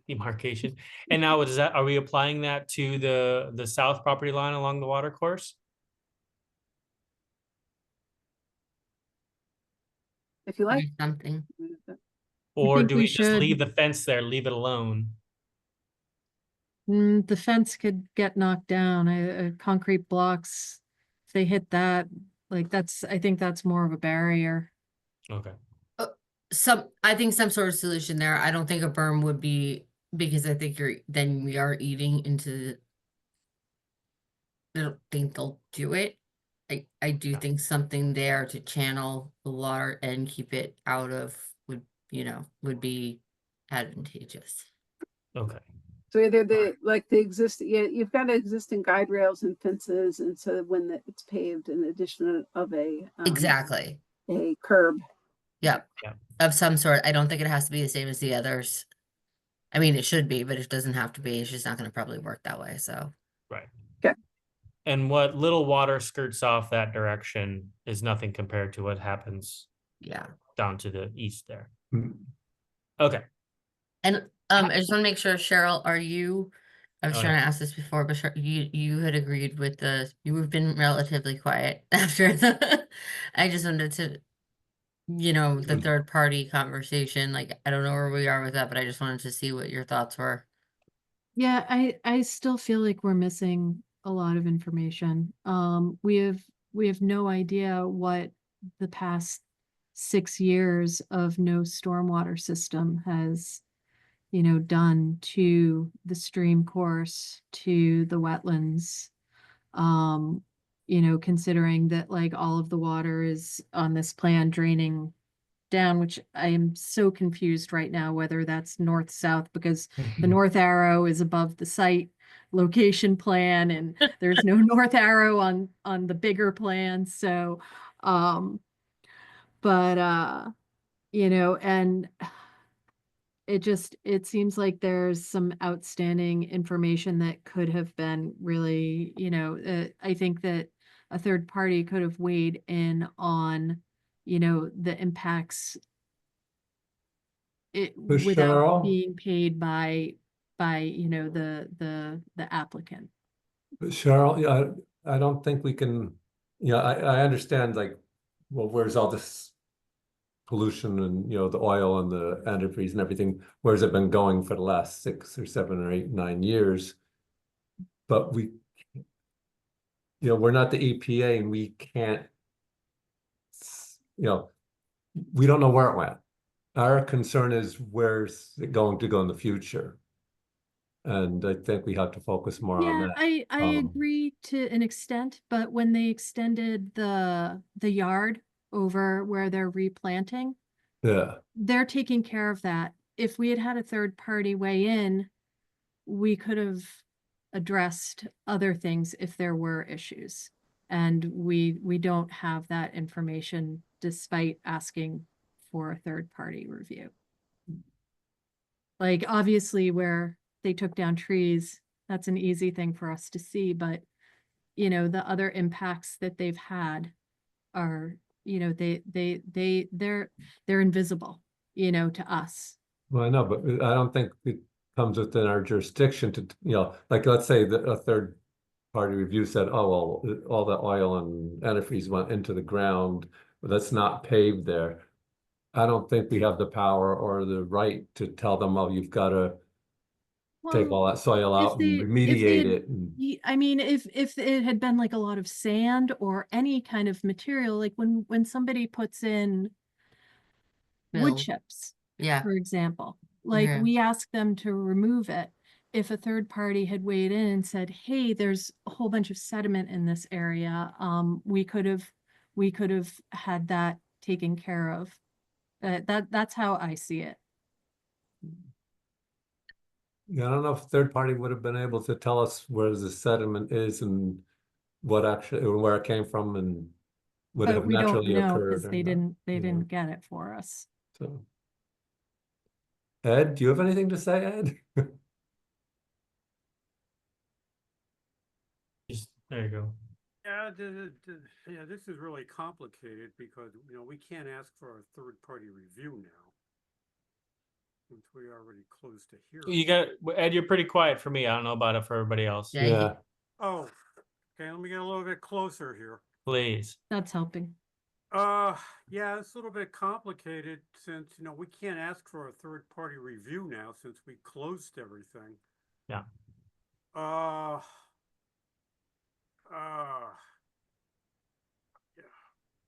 Judging from what I've heard so far, it seems like Prima, te voy a ser sincera. Cuando yo tenía estufa de gas. better than the above ground. Hang on 1 second. Heather, could you mute yourself? Ed, could you say it again, please? It appears that the proposed plan of the underground retention system seems a lot better than the original above ground that we had approved back in 2018. But there's no way to really verify that at this point. So I'm not quite sure, you know, what we do here. Okay. Well, so there's going to be a few scenarios. So if we decide to reject the application, it'll most likely get appealed. I mean, I think what we're learning is that the applicant plays the game better than we can. And the chances of it getting of what we decide getting overturned is probably not bad. So, you know, we get what we see right here. If we amend this as much as we can, which I feel like an idiot at this point for having to do it that way and not asking sooner for more clarification about, how the water's being managed, and what the true extent of the pavement is and all that stuff. We have gone through the public hearing. We have heard both sides. We haven't gotten all the information that we wanted, as in a third-party review, but we're realizing in hindsight that maybe that even if we had done, who knows what it would have said, right? So that's where Cheryl's coming from, I think, is like, gosh, maybe there's just too many question marks. But going back to scenario number one, if we say nope, too many question marks and reject it, they're just gonna appeal it, and then they're gonna get their third-party person, and then a judge is gonna decide, and we'll have no input. So, and then what is the third option? I don't know what the third option is. I'm sorry, the second option would be for us to approve it with, amendments, or, details in the resolution that says, here, make sure there's a curb here and blah, blah, blah. Right, so that's option 2. What's option 3? Is there one? I don't think there is a third option. It sounds to me like perhaps it is the repairing of what we kept saying that we all agree we want, and that's fine. The putting back up the wetlands, restoring them, or restoring the buffer area rather. That's where, Cheryl, if I'm understanding you correctly, is where the third party would have been valuable to say, like, what soil is in there, what has happened, what has been the effect of them going in there, and what then should we consider for going in and repairing it. Well, can we include a stipulation that a survey be done? I mean, we did something like this with Costco, didn't we, with the garage, where we said, okay, fine, we'll accept what you're proposing, but in the meantime, we'd like you to do a study and present that to us after the fact. So Alexis is squinting at me. What I'm trying to say, Alexis, is as part of the remediation of the area to the northeast there, that we have a soil scientist, I don't know, do an assessment of the adjacent wetland. Do you mean the southeast, Steve? Because the northeast we've already approved. Yeah, no, I'm sorry. No, this would be the That north. is northeast. This is Up is north. this way. You're talking about this area? Yeah. North. Yeah. That's north? This is Ish. this is north. This is south. That doesn't seem like north. I promise it is. That's why I was confused too. Like the north arrow is. There it is.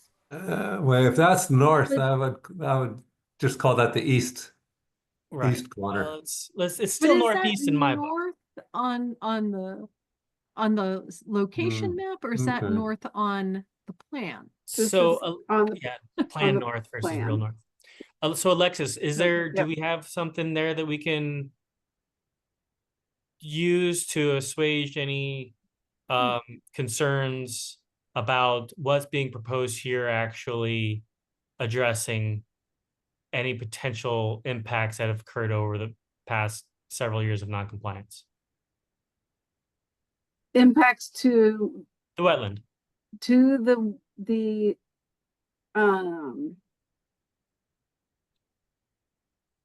from the From runoff. So is there runoff. a lot of sediment from that giant pile of gravel that's been there and gotten rained on how many feet of water that's washed down into the wetland and clogged up the function of the whatever? I mean, you could I'm not trying to get our pound of flesh here. I'm just trying to yeah.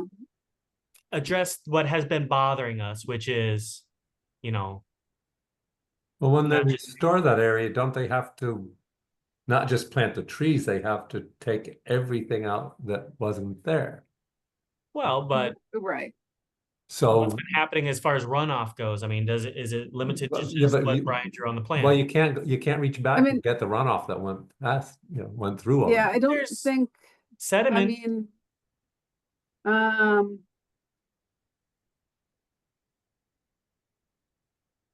Like I all mean, I those, think that all you those can- boulders they'd have to take out.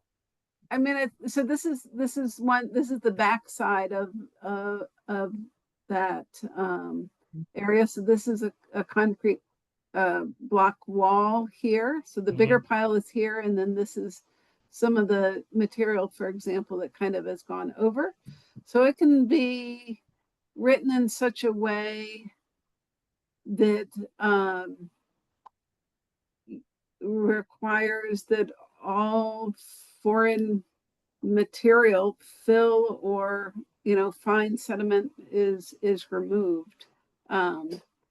If you stand here, for example, no, there's no discernible extra sediment here. There's definitely fill here. I don't have any okay. close-ups, All right. unfortunately, So but it's, we have to add that? I thought that would have been part of the restoration.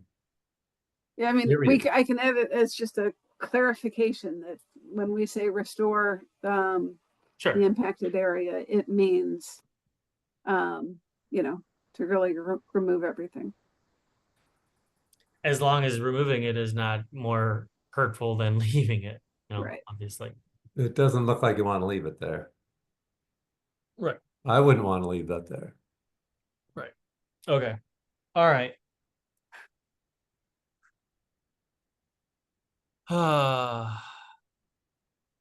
Okay, I think I have some information to work with.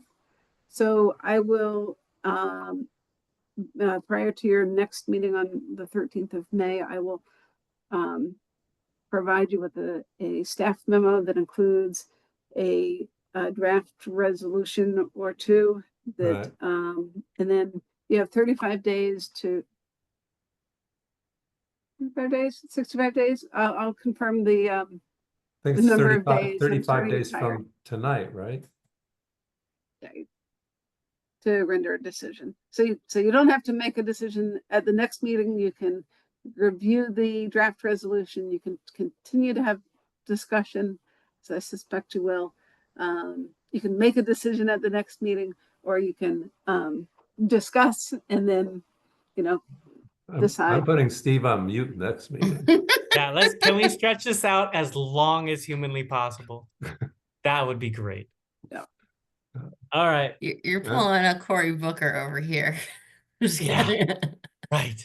Okay, and I think next meeting, I'm gonna make a resolution that Brian should be an honorary member of the commission because he's been here more than anybody else. Yeah. Agreed. Poor guy. I know.